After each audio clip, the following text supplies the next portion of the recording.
Hello friends, in today's video we are here to learn about the rapid revision of biochemistry. So without wasting any time, let us start। तो सबसे पहले हम देखेंगे यहाँ पे vitamins के बारे में, ठीक है। तो यहाँ पे ओवरव्यू देखेंगे किसका, विटामिन का। तो विटामिन्स क्या होते हैं, विटामिन जो होते हैं ये एसेंशियल ऑर्गेनिक कंपाउंड होते हैं जो कि रिक्वायर होते हैं इन स्मॉल अमाउंट।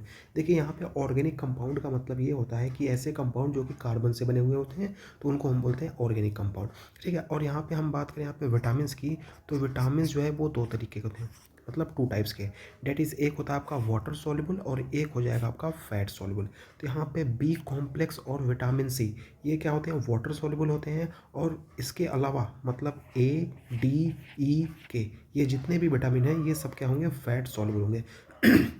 देन हम बात करें यहाँ पे वाटर सॉल्युबल की बात करें तो ये नॉट स्टोर। अब जाहिर सी बात है जब ये वाटर सॉल्युबल होंगे तो हमारे बॉडी में स्टोर ही नहीं होंगे। तो यहाँ पे जैसे ही इसका एक्सेस होता है तो ये एक्सक्रीट हो जाते हैं कहाँ पे, यूरिन में। लेकिन जो हमारे फैट सॉल्युबल विटामिन है ये क्या होते हैं, ये स्टोर होते हैं कहाँ पे, हमारे लीवर में, एडिपोज टिश्यू में। और यहाँ पे अगर इनकी एक्सेस हो जाए तो क्या हो जाएगा, टॉक्सिसिटी, ठीक है। देखिए फैट सॉल्युबल और वाटर सॉल्युबल जो मेन डिफरेंस है कि अगर फैट सॉल्युबल विटामिन की जो है एक्सेस हो जाए तो वो टॉक्सिसिटी क्रिएट कर देगा। लेकिन अगर यहाँ पे वाटर सॉल्युबल एक्सेस हो जाए तो वो क्या कर देगा, यहाँ पे यूरिन में एक्सक्रीट, क्योंकि ये क्या होते हैं, वाटर सॉल्युबल होते हैं। और जो भी चीज़ वाटर सॉल्युबल होती है वो यूरिन के थ्रू बाहर चली जाती है, ठीक है।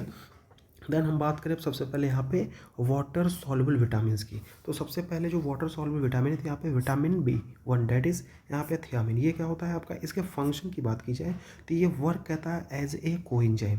किसका कोएंजाइम, यहाँ पे थायामिन पायरोफॉस्फेट का, इन यहाँ पे पायरुवेट डिहाइड्रोजिनेज में, और यहाँ पे अल्फा कीटो ग्लूट्रेट डिहाइड्रोजिनेज में। ये जो है क्या करता है, वर्क करता है एज ए कोएंजाइम। अगर इसकी डिफिशियंसी हो जाए तो हमको क्या देखने को मिलेगा, यहाँ पे बेरी। और बेरी भी जो है यहाँ दो तरीके की होती है, एक होती है ड्राई बेरी, दूसरी होती है आपकी वेट बेरी।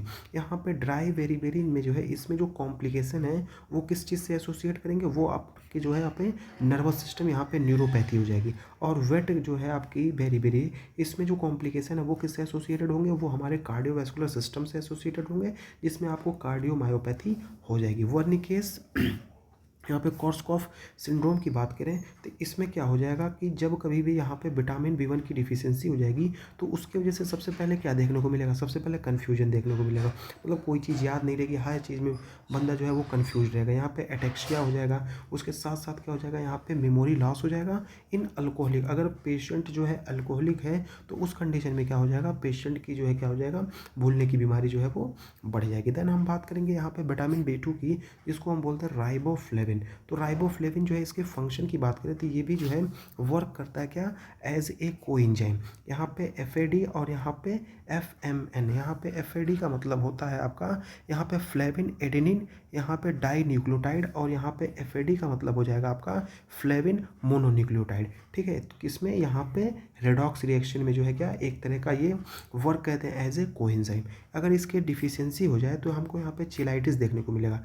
मतलब जो हमारे लिप्स हैं उसमें क्या हो जाएंगे, क्रैक्ड हो जाएंगे। जैसा देखा होगा कि जैसे ही कभी कभी क्या होता है, यहाँ पे डिहाइड्रेशन हो जाता है, उस कंडीशन में भी एक जो है आपको सेलुलाइटिस से देखने, चिलाइटिस जो है वो देखने को मिलता है। उसके बाद हम बात करें यहाँ पे ग्लोसाइटिस की। ग्लोसाइटिस का मतलब होता है यहाँ पे इन्फ्लामेशन ऑफ टंग। जब कभी भी इन्फ्लामेशन ऑफ द टंग हो जाएगी तो वो उसको क्या बोलते हैं हम, ग्लोसाइटिस। और ये किस कंडीशन में देखने को मिलेगी, जब हमारा B2 जो है विटामिन B2 की डिफिशियंसी हो जाए, उस कंडीशन में आपको इन्फ्लेम्ड टंग जो है वो देखने को मिलेगी। देन आपका क्या हो जाएगा, यहाँ पे कॉर्नियल वैस्कुलराइजेशन भी देखने को मिलेगा अगर आपको vitamin B2 that is riboflavin की डिफिशियंसी हो गई हो तो।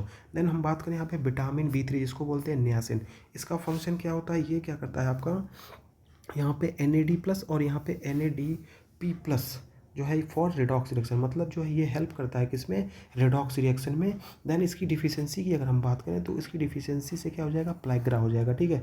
जिसमें 3D आपको देखने को मिले। पहला D क्या है, डायरिया हो जाएगा, डर्मेटाइटिस हो जाएगा, और यहाँ पे डिमेंशिया हो जाएगा, भूलने की बीमारी हो जाएगी, आपकी स्किन में जो है इन्फ्लेमेशन हो जाएगा, और यहाँ पे डायरिया हो जाएगा आपको।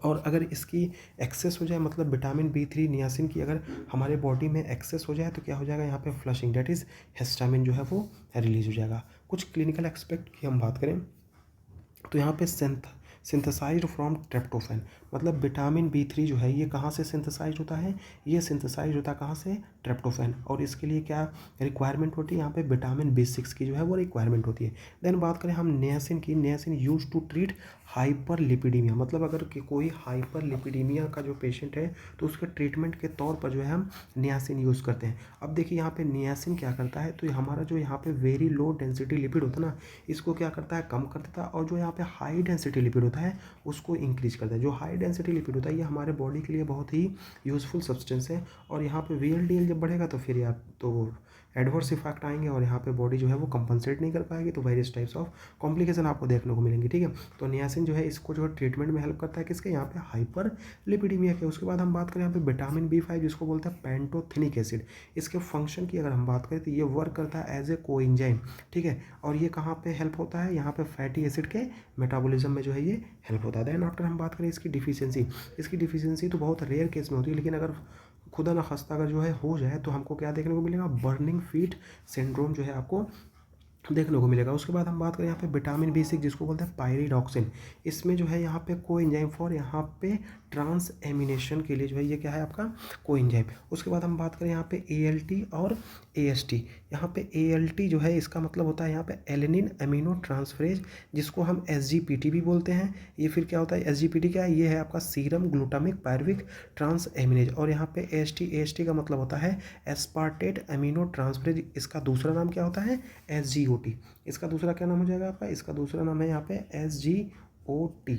और यहाँ पे ALT का दूसरा नाम क्या है, यहाँ पे SGPT। ठीक है, SGOT SGPT। और यहाँ पे SGOT का मतलब होता है सीरम ग्लूटामिक यहाँ पे ऑक्जेलो एसिटिक ट्रांस एमिनेज। ठीक है, और यहाँ पे हो जाएगा न्यूरोट्रांसमीटर सिंथेसिस, इसमें जो है क्या करता है, ये वर्क करता है न्यूरोट्रांसमीटर। यहाँ पे सेरोटोनिन और डोपामिन ये क्या आपके न्यूरोट्रांसमीटर होते हैं। और कभी भी अगर इनकी डिफिशियंसी हो जाए किसी कारण से तो आपको क्या देखने को मिलेगा, पेरिफेरल न्यूरोपैथी देखने को मिलेगी। और यहाँ पे सिट्रोब्लास्टिक एनीमिया जिसमें क्या हो जाएगा आपका इम्पेयर्ड हीम सिंथेसिस, मतलब जो है प्रॉपर तरीके से जो है आपका हीम की सिंथेसिस नहीं हो पाएगी। कुछ क्लिनिकल कोरिलेशन की अगर हम बात करें तो यहाँ पे आइसोनियाजिड की अगर हम बात करें तो ये क्या होता है, ये ट्रीटमेंट करते हैं किसमें, यहाँ पे टीबी के ड्रग।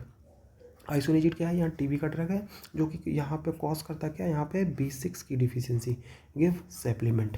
ठीक है, तो यहाँ पे अगर किसी को, अगर आपको पता चल जाए कि किसी को अगर यहाँ पे विटामिन B6 की जो है डिफिशियंसी है तो उसको आइसोनियाजिड ना दिया जाए, क्योंकि वो क्या कर देगा, यहाँ पे B6 की डिफिशियंसी को और जो है एग्रावेट कर देगा। ठीक है, देन आफ्टर हम बात करेंगे यहाँ पे विटामिन B7 जिसको हम बोलते हैं बायोटिन।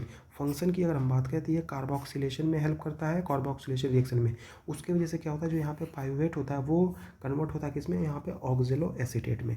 डिफिशियंसी की अगर हम बात करें तो यहाँ पे एलोपेशिया मतलब बाल झड़ने लगेंगे। और यहाँ पे जो है आपका यहाँ पे डर्मेटाइटिस, यहाँ पे स्किन में क्या हो जाएगा आपका इन्फ्लेमेशन हो जाएगा। उसके बाद बात करें इसके कॉज क्या हो सकते हैं, तो यहाँ पे एग जो है आपका वाइट पार्ट, मतलब एग का जो वाइट पार्ट होता है ये क्या करता है, यहाँ पे विटामिन B7 की डिफिशियंसी, जिसमें क्या होता है यहाँ पे एविडिन बाइंड टू बायोटिन। देखिए यहाँ पे देखिए अब क्या होगा कि जो एविडिन होता है ना, क्योंकि वाइट एग में क्या पाया जाता है, एविडिन, और एविडिन जो है वो क्या कर लेगा, बाइंड कर लेता है बायोटिन इस केस में। ठीक है, देन हम बात करें यहाँ पे विटामिन B9 जिसको हम बोलते हैं फोलेट। यहाँ पे इसका फंक्शन क्या होता है, ये DNA और यहाँ पे RBC की क्या करता है, सिंथेसिस को कराता है। ठीक है, तो ये बहुत ही इंपॉर्टेंट है, जो कि क्या कराता है आपका यहाँ पे DNA और RBC की सिंथेसिस। और यहाँ पे THF का मतलब होता है टेट्राहाइड्रोफोलिएट, और ये क्या हो जाएगा, और साथ ही साथ यहाँ पे होमोसिस्टीन के मेटाबॉलिज्म में भी क्या करता है, ये हेल्प करता है। अगर मान लीजिए इसकी डिफिशियंसी हो जाए तो हमको क्या देखने को मिलेगा, मेगेलोब्लास्टिक एनीमिया देखने को मिलेगा। ठीक है, और यहाँ पे क्या देखने को मिलेगा, neural tube defect in pregnancy. इसीलिए जो है कभी कभी क्या होता है कि मतलब जो डॉक्टर जो है, अगर मान लीजिए आप प्रेगनेंसी को प्लान कर रहे हैं, ठीक है, तो डॉक्टर आपको पहले ही रिकमेंड कर देगा कि यहाँ पे फॉलिक एसिड की टैबलेट और यहाँ पे आयरन की टैबलेट जो है वो दी जानी चाहिए। यहाँ पे 400 mg के आसपास जो है यहाँ पे फॉलिक एसिड और यहाँ पे 60 mg के आसपास जो है आयरन जो है वो दिया जाता है फीमेल को। यहाँ पे प्रेग्नेंट होने के 2 या 3 महीने पहले से ही जो है इसको हम स्टार्ट कर देते हैं, ताकि जो है न्यूरल ट्यूब डिफेक्ट की जो प्रॉब्लम होती है ना, यहाँ पे फॉलिएट की डिफिशियंसी की वजह से वो ना हो।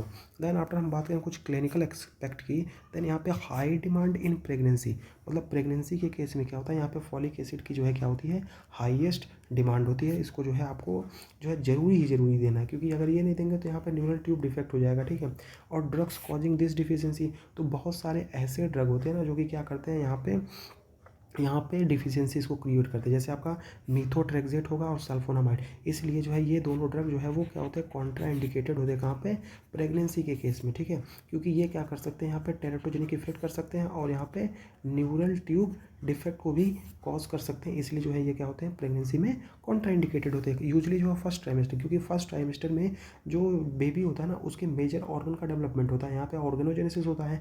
और उसी टाइम अगर इसको दे देंगे तो ये जो प्रॉपर ऑर्गन है वो प्रॉपर तरीके से डेवलपमेंट नहीं हो पाएगा, इसलिए क्या करते हैं, इसको हम अवॉइड कर देते हैं। देन आफ्टर हम बात करें विटामिन B12 जिसको बोलते हैं कोबालामिन। तो यहाँ पे कोबालामिन इसका फंक्शन क्या होता है, ये क्या करता है, यहाँ पे DNA की सिंथेसिस करता है, यहाँ पे होमोसिस्टीन जो कि कन्वर्ट होता है किसमें, मिथियोनिन में, बाय मिथियोनिन सिंथेटेज के द्वारा। डिफिशियंसी की अगर हम बात करें तो इसके वजह से भी आपको मेगैलोब्लास्टिक एनीमिया देखने को मिलेगा, पेरिफेरल न्यूरोपैथी देखने को मिलेगी, सब एक्यूट कंबाइंड डिजेनरेशन जिसको हम बोलते हैं स्किड जो है ऑफ स्पाइनल कॉर्ड जो है वो देखने को मिलेगा।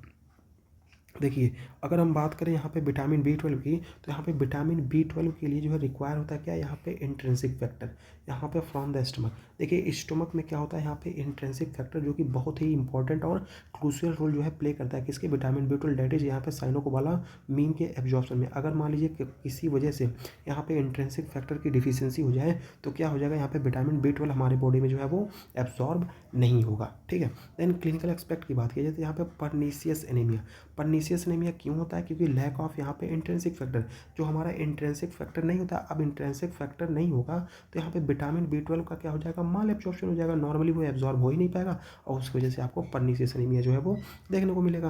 देन आफ्टर हम बात करें यहाँ पे वेगन डाइट, वेगन डाइट में क्या होता है, ये भी जो है रिस्क होता है किसका, विटामिन B12 के डिफिशियंसी का, ठीक है। अगर जो है कभी कभी क्या होता है कि लोग, बहुत से लोग आजकल वेगन बन रहे हैं ना, तो उस कंडीशन में क्या होता है कि उनमें जो है विटामिन B12 की डिफिशियंसी देखने को मिल सकती है।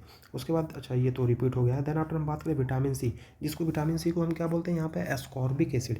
इसका फंक्शन क्या है, यहाँ पे जो हमारा कोलेजन होता है ना, टाइप 1 कोलेजन, टाइप 2 कोलेजन, जितने भी कोलेजन होते हैं सबकी सिंथेसिस के लिए जो है यहाँ पे vitamin C that is ascorbic acid बहुत ही इंपॉर्टेंट है। Then hydroxylation of proline and lysine, hydroxylation of proline और लाइसिन के लिए भी क्या है, विटामिन सी की बहुत ही इंपॉर्टेंट जो है। और यहाँ पे आयरन एब्जॉर्प्शन, यूजुअली जो है आयरन एब्जॉर्प्शन कहाँ होता है, तो यहाँ पे इंटेस्टाइन के ड्यूडेनम वाले पार्ट में क्या होता है, आयरन का एब्जॉर्प्शन होता है। तो ये Fe3 से कन्वर्ट होगा किसमें, Fe2 में।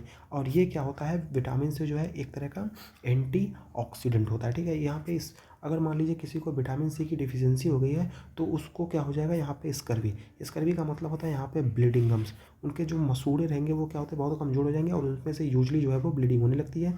और आप मान लीजिए आपको कहीं चोट लग गई तो जो हीलिंग पावर होती है नॉर्मली, तो हीलिंग पावर जो है नॉर्मली होती है, लेकिन अगर आपको मान लीजिए विटामिन सी डेट इज यहाँ पे एस्कॉर्बिक एसिड की डिफिशियंसी है तो उस कंडीशन में क्या होगा, अगर आपको चोट लग गई तो आपका जो घाव है वो जल्दी नहीं भरेगा, ठीक है। उसके बाद यहाँ पे बात करें, हमें यहाँ पे पेटेकी भी आपको देखने को मिलेगा। उसके बाद बात करें हम कुछ यहाँ पे क्लिनिकल कोरिलेशन की, नीडेड फॉर यहाँ पे डोपामिन, विटामिन सी की रिक्वायरमेंट होती है किसके लिए, यहाँ पे डोपामिन, जो कि कन्वर्ट करता है यहाँ पे नॉन एफिन कन्वर्जन।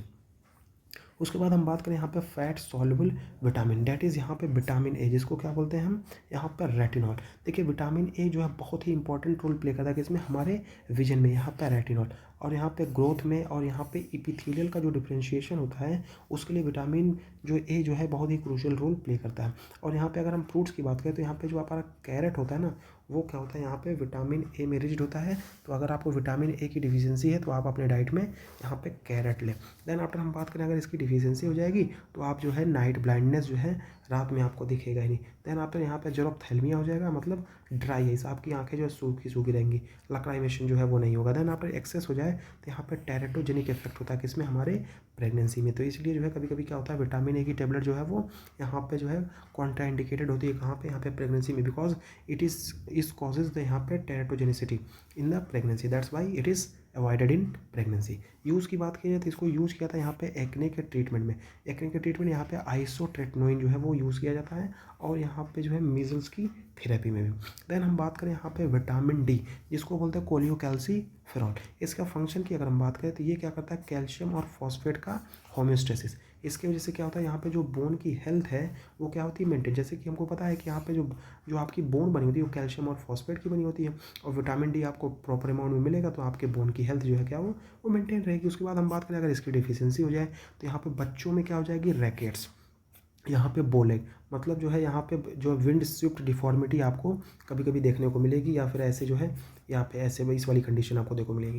देन आफ्टर हम बात करें ऑस्टियोमलेशिया, जो कि कहाँ पे होता है, यहाँ पे एडल्ट में होता है, जिसमें क्या होता है आपकी बोन पेन होगी। एक्सेस की अगर हम बात करें तो यहाँ पे हाइपर कैल्शियमिया हो जाएगा, इसकी वजह से क्या हो जाएगा आपका किडनी स्टोन हो जाएगा, और यहाँ पे कैल्सीफिकेशन भी हो जाएगा। देन हम बात करें यहाँ पे क्लिनिकल कोरिलेशन की, तो यहाँ पे synthesised in the skin by the sunlight, और यूजली कौन सी सनलाइट, जब आप मॉर्निंग मिलेंगे मतलब 6 से 7 बजे की आसपास की जो सनलाइट होती है उसमें आपको विटामिन डी मिलेगा। अब ये कहिए कि आप दोपहर में 12 बजे जब यहाँ पे आपके सर पे सूरज होगा तब आपको विटामिन डी मिलेगा, तो ये गलत है, ठीक है।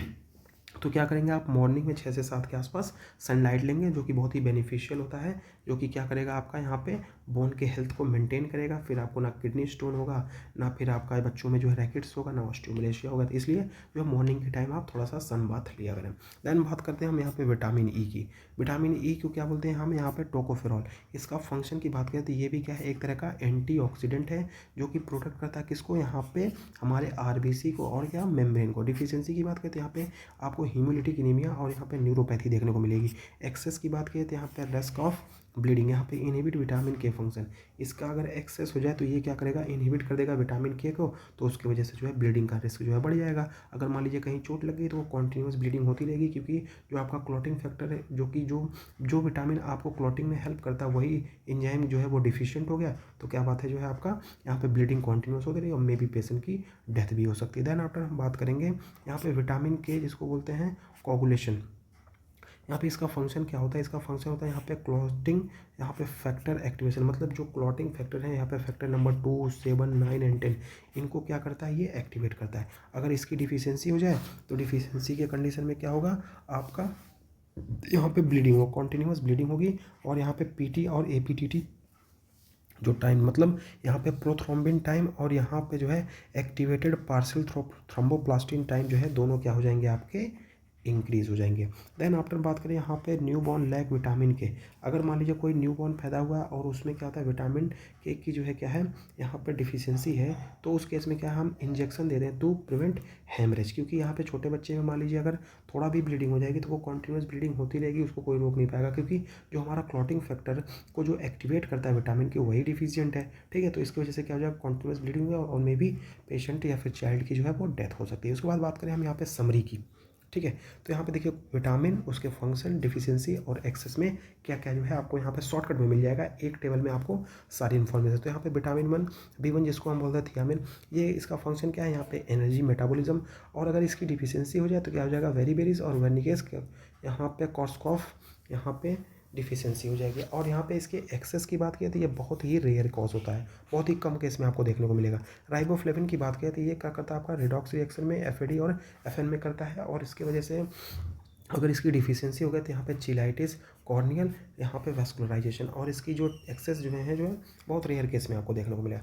विटामिन B3, जिसको हम बोलते हैं नियासिन, जो कि क्या करता है यहाँ पे एनएडी और एनएडीपी एनर्जी प्रोडक्शन में हेल्प करता है, और इसकी डिफिशियंसी की वजह से आपको यहाँ पे पेलेग्रा, यहाँ पे डायरिया, डर्मेटाइटिस और डिमेंशिया हो जाएगा, और यहाँ पे 3D जिसको हम बोलते हैं, और यहाँ पे एक्सेस में क्या हो जाएगा, फ्लशिंग। यहाँ पे विटामिन B5, जिसको हम बोलते हैं पैंटोथेनिक एसिड, ये क्या करता है यहाँ पे कोएंजाइम के सिंथेसिस में हेल्प करता है, और इसकी वजह से यहाँ पे बर्निंग फीट सिंड्रोम देखने को मिलेगा। लेकिन अगर इसकी एक्सेस हो जाए, जो कि क्या है एक तरह का रेयर केस आपको देखने को मिलेगा। विटामिन B6, जिसको बोलते हैं पायरिडॉक्सिन, जिसमें ट्रांस एमिनेज, यहाँ पे न्यूरोट्रांसमीटर की सिंथेसिस होती है। अगर मान लीजिए इसकी डिफिशियंसी हो जाए तो आपको न्यूरोपैथी और एनीमिया देखने को मिलेगा, और एक्सेस की वजह से क्या हो जाएगा आपका न्यूरोटॉक्सिसिटी। बायोटिन की अगर हम बात करें, जो कि क्या करता है, हेल्प करता है कार्बोक्सिलेशन में, और इसकी डिफिशियंसी की वजह से यहाँ पे एलोपेशिया, बाल झड़ेगा या फिर स्किन में इन्फ्लेमेशन हो जाएंगी, और इसकी जो है आपका एक्सेस जो है वो रेयर केस में आपको देखा गया है। यहाँ पे vitamin B9 date is folate की अगर हम बात करें तो ये क्या करता है, यहाँ पे डीएनए के सिंथेसिस में हेल्प करता है, जिसमें आपको megaloblastic anaemia, neural tube defect आपको देखने को मिलेगा अगर इसकी डिफिशियंसी हो जाए। लेकिन अगर इसकी एक्सेस हो जाए तो यहाँ पे mark vitamin B12 deficiency. Then after हम बात करें यहाँ पे एस्कॉर्बिक एसिड, जिसको हम बोलते हैं विटामिन C, ये क्या करता है, हमारे कोलेजन को सिंथेसिस करता है और क्या वर्क एज ए एंटीऑक्सीडेंट। और यहाँ पे विटामिन B6 की डिफिशियंसी की वजह से आपको स्कर भी हो जाएगा, और अगर इसकी एक्सेस हो जाए तो हमको जो है यहाँ पे क्या देखने को मिलेगा, यहाँ पे किडनी स्टोन। देन बात करें हम रेटिनॉल को, तो रेटिनॉल क्या है, रेटिनॉल जो है यहाँ पे विजन, इपिथेलियल हेल्थ, इन तीनों को जो है मेंटेन करता है, अब मान लीजिए यहाँ पे विटामिन ए की डिफिशियंसी हो जाए तो उस केस में आपको यहाँ पे नाइट ब्लाइंडनेस हो जाएगी। और ये क्या होती है, अगर इसकी एक्सेस हो जाए तो ये क्या हो जाएगा, आपका टेरोटोजेनिक इफेक्ट जो है हमको दिखाएगा। देन यहाँ पे विटामिन डी जिसको बोलते हैं कोलिकैल्सिफेरॉल, ये क्या करता है, यहाँ पे कैल्शियम हीमोस्टोसिस में जो है ये वेरी क्रूशल रोल प्ले करता है। उसकी वजह से अगर मान लीजिए यहाँ पे डिफिशियंसी हो जाए तो बच्चों में जो है आपका रैकेट्स हो जाएगा और एडल्ट में आपका ऑस्टियोमलेसिया।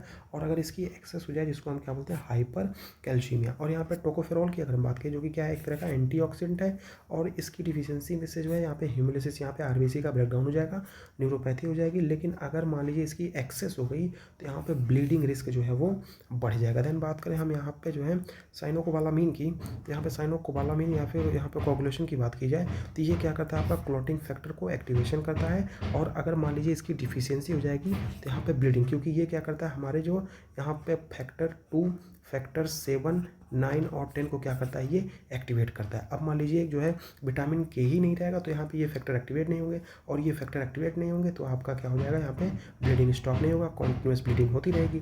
ठीक है, उसके बाद हम बात करें अगर इसका एक्सेस हो जाए तो यहाँ पे क्या हो जाएगा, यहाँ पे थ्रोम्बोसिस का रिस्क आपका बन जाएगा। तो ये ओवरऑल जो था आपका रैपिड रिवीजन था किसका, हमारा यहाँ पे विटामिन का। होप आपको ये पसंद आया होगा।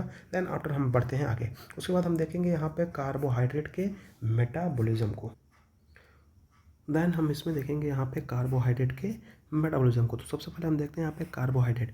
कार्बोहाइड्रेट क्या होता है, यहाँ पे मेजर एनर्जी सोर्स है, ठीक है, जो कि क्या है, यहाँ पे 4 कैलोरी पर ग्राम, मतलब 1 ग्राम में आपको 4 कैलोरी जो है वो मिलेंगी। ग्लूकोज का अगर हम फार्मूले की अगर हम बात करें, यहाँ पे C6H12O6 होता है, जो कि प्राइमरी फ्यूल होता है किसी भी सेल के लिए। देन यहाँ पे stored as glycogen in the liver and muscle, मतलब जो है ये क्या होता है कि स्टोर होता है किसमें, ग्लाइकोजन के फॉर्म में लीवर में और हमारे मसल्स में। देन हम बात करें यहाँ पे ग्लाइकोलिसिस की, जिसका दूसरा नाम है यहाँ पे एम्बेडन मेयरहॉफ पाथवे। ये इसकी लोकेशन की अगर हम बात करें तो ये ग्लाइकोलिसिस कहाँ पे होता है, आपके साइटोप्लाज्म में होगा। और इसका पर्पज क्या होता है, यहाँ पे ये ब्रेक डाउन करता है किसको, ग्लूकोज को, और क्या होता है आपका एटीपी का प्रोडक्शन होता है। ठीक है, और इसमें की एंजाइम्स की अगर हम बात करें तो यहाँ पे हेक्सोकाइनेज और यहाँ पे ग्लूकोकाइनेज, जो कि क्या करता है, यहाँ पे ग्लूकोज को ग्लूकोज 6 फॉस्फेट में तोड़ता है, और इसमें क्या होता है, एटीपी का यूज होता है। देन हम बात करें यहाँ पे पीएफ के, यहाँ पे फॉस्फोफ्रुक्टोकाइनेज, जो कि क्या है, यहाँ पे रेट लिमिटिंग एंजाइम होता है, जो कि क्या करता है, यहाँ पे फ्रुक्टोज 6 फॉस्फेट को यहाँ पे फ्रुक्टोज 1,6 बिस फॉस्फेट में कन्वर्ट करता है बाय यूजिंग एटीपी। देन यहाँ पे पायरुवेट काइनेज की बात कीजिए, जो कि यहाँ पे पीईपी को क्या करता है, यहाँ पे पीईपी को कन्वर्ट करता है किसमें, यहाँ पे पायरुवेट में, और यहाँ पे क्या हो जाएगी, एनर्जी का प्रोडक्शन। इन दो स्टेप की अगर हम बात करें तो यहाँ पे क्या था, आपका एनर्जी यूज्ड हो रही थी एटीपी के फॉर्म में, लेकिन यहाँ पे क्या हो जाएगा, एटीपी का प्रोडक्शन होता है। उसके बाद हम देखेंगे यहाँ पे नेट यील्ड कितना होता है, तो यहाँ पे 2 एटीपी आपको मिलेंगे, 2 एनएडीएच मिलेंगे, और यहाँ पे 2 पायरुवेट मिलेंगे। ठीक है, उसके बाद बात करें हम 2 प्रोसेस की, एक होता है आपका एनारोबिक रिस्पायरेशन और एक होता है एरोबिक। देखिए यहाँ पे एरोबिक जो होता है वो हो जाएगा आपका माइटोकॉन्ड्रिया में इन प्रेजेंस ऑफ ऑक्सीजन, लेकिन जो आपका एनारोबिक होता है वो हो जाएगा आपका साइटोप्लाज्म में एब्सेंस ऑफ यहाँ पे ऑक्सीजन। यहाँ पे एरोबिक की अगर बात करें तो इसमें क्या होता है, यहाँ पे एसिटल कोएंजाइम जो है यहाँ पे जो है वो एसोसिएट करता है किससे, यहाँ पे टीसीए साइकिल से, और यहाँ पे हो जाएगा आपका लैक्टेट, यहाँ पे जिसको हम बोलते हैं लैक्टेट बाय लैक्टेट डिहाइड्रोजिनेज के थ्रू। देन हम बात करें यहाँ पे रेगुलेशन की, तो यहाँ पे जो है इसको एक्टिवेट करता है कौन, यहाँ पे एएमपी इसको एक्टिवेट करता है, डेट इज़ यहाँ पे एक्टिवेटेड प्रोटीन काइनेज, और यहाँ पे जो है आपका यहाँ पे फ्रुक्टो 2,6 यहाँ पे बिसफॉस्फेट। देन इनहिबिट कौन करता है, यहाँ पे एटीपी, और यहाँ पे सिट्रेट क्या करता है, इसको इनहिबिट करता है। मतलब एक्टिवेट जो है यहाँ पे एएमपी और F26BP के द्वारा होता है, लेकिन आपको इस अगर इनहिबिट करना हो तो यहाँ पे एटीपी और सिट्रेट की जरूरत हमको पड़ेगी। देन बात करें हम टीसीए साइकिल, जिसको हम बोलते हैं क्रेब्स साइकिल, इसका लोकेशन की अगर बात करें तो ये कहाँ होता है, आपका माइटोकॉन्ड्रियल मैट्रिक्स में, और इसका पर्पज क्या होता है, यहाँ पे एसिटल कोएंजाइम ऑक्सीडेशन, और उसकी वजह से क्या हो जाएगा, आपका एनर्जी का प्रोडक्शन होगा। की पॉइंट्स की अगर हम बात करें तो यहाँ पे acetyl coenzyme plus oxalo acetic acid ये किसमें कन्वर्ट होगा, आपका सिट्रेट में बाय सिट्रेट सिंथेटेज के द्वारा। इसमें क्या होता है, आपका जो रेट लिमिटिंग एंजाइम होगा वो हो जाएगा आइसोसिट्रेट डिहाइड्रोजिनेज, और ये प्रोड्यूस करते हैं यहाँ पे 3 NADH, 1 FADH, 1 यहाँ पे GTP, और यहाँ पे जो है 2 कार्बन डाइऑक्साइड पर साइकिल, मतलब एक साइकिल में 2 कार्बन डाइऑक्साइड आपको मिलेंगे। ठीक है, और net ETP yield from TCA cycle पर एसिटल कोएंजाइम में, तो हम बात करें कितना एटीपी प्रोड्यूस होगा, नेट 10 एटीपी, जिसमें क्या हो जाएगा यहाँ पे 3 NAD, जिससे क्या होता है 7.5 एटीपी मिलेगा। उसके बाद 1 FAD, जिससे जो है 1.5 एटीपी मिलेगा, और यहाँ पे 1 GTP, जिससे आपको 1 एटीपी मिलेगा। तो यहाँ पे 7.5 प्लस 1.5 प्लस 1, तो ये हो जाएगा आपका 10 एटीपी। टोटल कितना यहाँ पे, टोटल 10 एटीपी आपको यहाँ पे TCA साइकिल, डेट इज यहाँ पे क्रेब्स साइकिल में मिलता है। देन हम बात करें यहाँ पे ECT की, मतलब जो है आपका इलेक्ट्रॉन ट्रांसपोर्ट चेन, जो कि क्या है एक तरह का, और यहाँ पे ऑक्सीडेटिव फॉस्फोरिलेशन। तो अगर इसके हम लोकेशन की बात करें तो ये कहाँ मिलेगा आपको, इनर माइटोकॉन्ड्रियल मेम्ब्रेन में, जिसका पर्पज क्या होता है यहाँ पे ATP का जनरेशन करना बाय यहाँ पे ऑक्सीडेटिव फॉस्फोराइलेशन के द्वारा। यहाँ पे की कॉम्प्लेक्स की अगर हम बात करें, देखिए कॉम्प्लेक्स 1, जिसमें क्या होता है आपका NADH डिहाइड्रोजनेज, जो कि क्या करता है NADH को जो है NAD में कन्वर्ट करता है और पंप करता है किसको, यहाँ पे H+ आयन। देन कॉम्प्लेक्स 2 की बात करें, जिसमें क्या होता है सक्सिनेट डिहाइड्रोजनेज, जो कि क्या है यहाँ पे FADH2 का ऑक्सीडेशन होगा। कॉम्प्लेक्स 3 की बात करें तो यहाँ पे साइटोक्रोम BC1, जो कि होता है ट्रांसफर इलेक्ट्रॉन। कॉम्प्लेक्स 4 की बात करें तो यहाँ पे साइटोक्रोम C ऑक्सीडेज, यहाँ पे O2 एंड H2O। देन यहाँ पे जो लास्ट होता है यहाँ पे कॉम्प्लेक्स, उसको हम बोलते हैं ATP सिंथेसिस, जो कि होती है कॉम्प्लेक्स नंबर 5। ये क्या करता है, एक तरह का प्रोटॉन ग्रेडियंट है, जो कि ड्राइव इन ATP प्रोडक्शन, और ये प्रोटॉन ग्रेडियंट है, उसकी वजह से क्या हो जाएगा हमारा यहाँ पे ATP का प्रोडक्शन। यहाँ पे अगर हम बात करें तो यहाँ पे जो है आपका कितना ATP मिलेगा आपको, तो यहाँ पे देखिए सबसे पहले एक NADH, जो कि कितना ATP प्रोड्यूस करता है यहाँ पे 2.5, एक FAD जो होता है वो कितना ATP प्रोड्यूस करता है 1.5, और टोटल ATP 1 ग्लूकोज में कितने होंगे यहाँ पे 32 से 34 ATP जो है आपको मिलेंगे। इनहिबिटर की बात करें तो यहाँ पे रोटिनिन की अगर बात करें, जो कि क्या है कॉम्प्लेक्स फर्स्ट में, और यहाँ पे एंटामाइसिन, जो कि कॉम्प्लेक्स थर्ड में, साइनाइड और कार्बन मोनोऑक्साइड जो है यहाँ पे कॉम्प्लेक्स फोर्थ में, ये जो है एक्ट करते हैं एज एन इनहिबिटर। उसके बाद हम बात करें यहाँ पे ग्लूकोनियोजेनेसिस। ग्लूकोनियोजेनेसिस क्या है, ये रिवर्स ऑफ ग्लाइकोलिसिस, और इसके लोकेशन की अगर हम बात करें तो यहाँ आपको लीवर में, किडनी, कॉर्टेक्स में देखने को मिलेगा। पर्पज की अगर हम बात करें तो ये सिंथेसिस करता है किसको, यहाँ पे ग्लूकोज को, ठीक है, फ्रॉम यहाँ पे नॉन कार्बोहाइड्रेट, मतलब ग्लूकोज का जो है यहाँ पे ग्लूकोज को बनाता है, लेकिन जो है उसका जो सोर्स होता है वो नॉन कार्बोहाइड्रेट सोर्स। की एंजाइम की अगर हम बात करें तो ये बाईपास करता है किसको, यहाँ पे ग्लाइकोलिसिस के स्टेप को। यहाँ पे पायरुवेट कार्बोक्सिलेज की बात करें, जो कि यहाँ पे पायरुवेट किस में कन्वर्ट होता है, यहाँ पे ऑक्जेलो एसिटिक एसिड, जिसके लिए जो है हमको बायोटिन की ज़रूरत पड़ती है। उसके बाद हम बात करें यहाँ पे पेप्सिके जो है वो क्या करता है, यहाँ पे ऑक्जेलो एसिटिक एसिड को जो है PEP में कन्वर्ट करता है। जैसे हम बात करें यहाँ पे फ्रुक्टोज 1,6 बिसफॉस्फेट, यहाँ पे फ्रुक्टोज 1,6 बिसफॉस्फेट को कन्वर्ट करेगा यहाँ पे फ्रुक्टोज बिसफॉस्फेट में, जो कि क्या है एक तरह का रेट लिमिटिंग एंजाइम होता है। उसके बाद ग्लूकोज 6 फॉस्फेट की बात किया जाए तो यहाँ पे ग्लूकोज 6 फॉस्फेट क्या करेगा, ये कन्वर्ट कर देगा किसको, लास्ट में ग्लूकोज में, क्योंकि ये रिवर्स है। नॉर्मली क्या होता है यहाँ पे ग्लूकोज से ग्लूकोज 6 फॉस्फेट पड़ता है, लेकिन क्या है ये रिवर्स है ग्लाइकोसिलिसिस का, तो यहाँ पे ग्लूकोज 6 फॉस्फेट से क्या बनेगा आपका, यहाँ पे ग्लूकोज बन जाएगा। देन रेगुलेशन की बात की तो ये एक्टिवेटेड बाय ग्लूकागॉन और यहाँ पे कॉर्टिसोल, और इसको इनहिबिट करता है कौन, यहाँ पे इंसुलिन। उसके बाद बात करें हम यहाँ पे ग्लाइकोजेनेसिस, यहाँ पे ग्लूकोज की सिंथेसिस, या फिर बोलेंगे यहाँ पे ग्लाइकोजन की सिंथेसिस। इसके लोकेशन की बात करें तो यहाँ पे आपको लीवर में देखने को मिलेगा, और यहाँ पे ये क्या करता है, ब्लड ग्लूकोज लेवल को क्या करता है, ये मेंटेन करता है। और मसल की बात करें तो यहाँ पे ये लोकल यूज की एंजाइम्स की अगर हम बात करें तो यहाँ पे क्या करता है, ग्लाइकोजन की सिंथेसिस, जो कि क्या है एक तरह का रेट लिमिटिंग एंजाइम। यहाँ पे यूरिडिल डाई ट्रांसपेप्टाइडेज ग्लूकोज, जिसको क्या कन्वर्ट करता है यहाँ पे ग्लाइकोजन में। ब्रांचिंग एंजाइम की बात करें तो यहाँ पे ऐड होगा यहाँ पे अल्फा 16 ब्रांच। देन इसको रेगुलेट कौन करता है, देखिए एक्टिवेटेड बाय इंसुलिन, मतलब इंसुलिन इसको एक्टिवेट करेगा, और इनहिबिट बाय यहाँ पे ग्लूकागॉन और यहाँ पे इपिनेफ्रिन। ये बहुत इंपॉर्टेंट है कि इसको कौन इनहिबिट करता है और कौन जो है यहाँ पे एक्टिवेट करता है। तो इनहिबिट होता है ग्लूकागॉन और इपिनेफ्रिन के द्वारा, और एक्टिवेटेड होता है किसके द्वारा, इंसुलिन। देन यहाँ पे हम बात करेंगे किसकी, यहाँ पे ग्लाइकोजिनोलिसिस। यहाँ पे क्या हो जाएगा, यहाँ पे ग्लाइकोजन का ब्रेकडाउन। देखिए लिसिस का मतलब होता है ब्रेकडाउन, तो यहाँ पे किसका ब्रेकडाउन होगा, ग्लाइकोजन का। यहाँ पे की एंजाइम की बात की जाए तो यहाँ पे ग्लाइकोजन यहाँ पे फॉस्फोराइलेज जो कि क्या है रेट लिमिटिंग एंजाइम होता है, और ये क्या करेगा ग्लूकोज को तोड़ेगा ग्लूकोज 1 फॉस्फेट में। डी ब्रांचिंग एंजाइम जो कि रिमूव करता है यहाँ पे ब्रांचिंग, इसके पहले जो है हम ब्रांचिंग ऐड कर रहे थे, इसमें क्या करेंगे ब्रांचिंग को रिमूव करेंगे। और इसको एक्टिवेट कौन करता है, यहाँ पे ग्लूकागॉन। ग्लूकागॉन कहाँ पे होता है आपके लिवर में, और इपिनेफ्रिन कहाँ पे आपके मसल्स में। और इसको जो है क्या करेगा यहाँ पे इंसुलिन क्या करेगा इनहिबिट कर, लेकिन इसके पहले उल्टा था, इंसुलिन एक्टिवेट कर रहा था ग्लूकागॉन और इपिनेफ्रिन जो है उसको इनहिबिट कर रहे थे, ठीक है। और उसके बाद हम बात करें यहाँ पे पेंटोज फॉस्फेट पाथवे की, तो इसके लोकेशन की अगर हम बात करें तो लोकेशन जो है आपका साइटोप्लाज्म में होता है। पर्पज क्या है यहाँ पे NADPH एंड यहाँ पे राइबोज 5 फॉस्फेट का प्रोडक्शन। उसके बाद इसमें जो की एंजाइम होते हैं वो क्या होते हैं ग्लूकोज 6 फॉस्फेट डिहाइड्रोजन, जिसको बोलते हैं G6PD, जो कि क्या है एक तरह का रेट लिमिटिंग एंजाइम होता है जो कि प्रोड्यूस करता है यहाँ पे NADPH। फंक्शन की अगर हम बात करें तो यहाँ पे ये रिड्यूस करता है यहाँ पे ऑक्सीडेटिव स्ट्रेस को, जो कि क्या है यहाँ पे ग्लूटाथियोन रीजेनरेशन। फैटी एसिड की अगर हम बात करें, फैटी एसिड एंड कोलेस्ट्रॉल भी यहाँ पे क्या होता है इसका ये सिंथेसिस करता है, कौन NADPH। देन अगर हम बात करें यहाँ पे G6PD की डिफिशियंसी हो जाए तो उसके वजह से क्या होगा यहाँ पे हीमोलिसिस हो जाएगा किसमें RBC में, और आपको यहाँ पे हिंज बॉडी और यहाँ पे बाइट सेल जो है आपको देखने को मिलेंगी। देन आफ्टर हम देखेंगे यहाँ पे डिसऑर्डर ऑफ कार्बोहाइड्रेट मेटाबॉलिज्म, मतलब कार्बोहाइड्रेट मेटाबॉलिज्म से कुछ डिसऑर्डर। सबसे पहले यहाँ पे ग्लाइकोजन स्टोरेज डिजीज़, ठीक है। ये देखिए मैं तो अभी नॉर्मली आपको वैसे बता दे रहा हूँ, लेकिन मैं आपका इंडिविजुअल जो आपके डिसऑर्डर होते हैं ना उनको एक सेपरेट वीडियो बनाऊंगा, उसमें आपको बताऊंगा, ठीक है, बहुत अच्छे से और बहुत डिटेल से। उसके साथ साथ हम क्वेश्चन भी प्रैक्टिस करेंगे ताकि ये जो है एकदम अच्छे से जो है फिट एंड फाइन हो जाए, ठीक है। तो यहाँ पे देखेंगे हम ग्लाइकोजन स्टोरेज डिजीज़, जिसको हम बोलते हैं GSDS।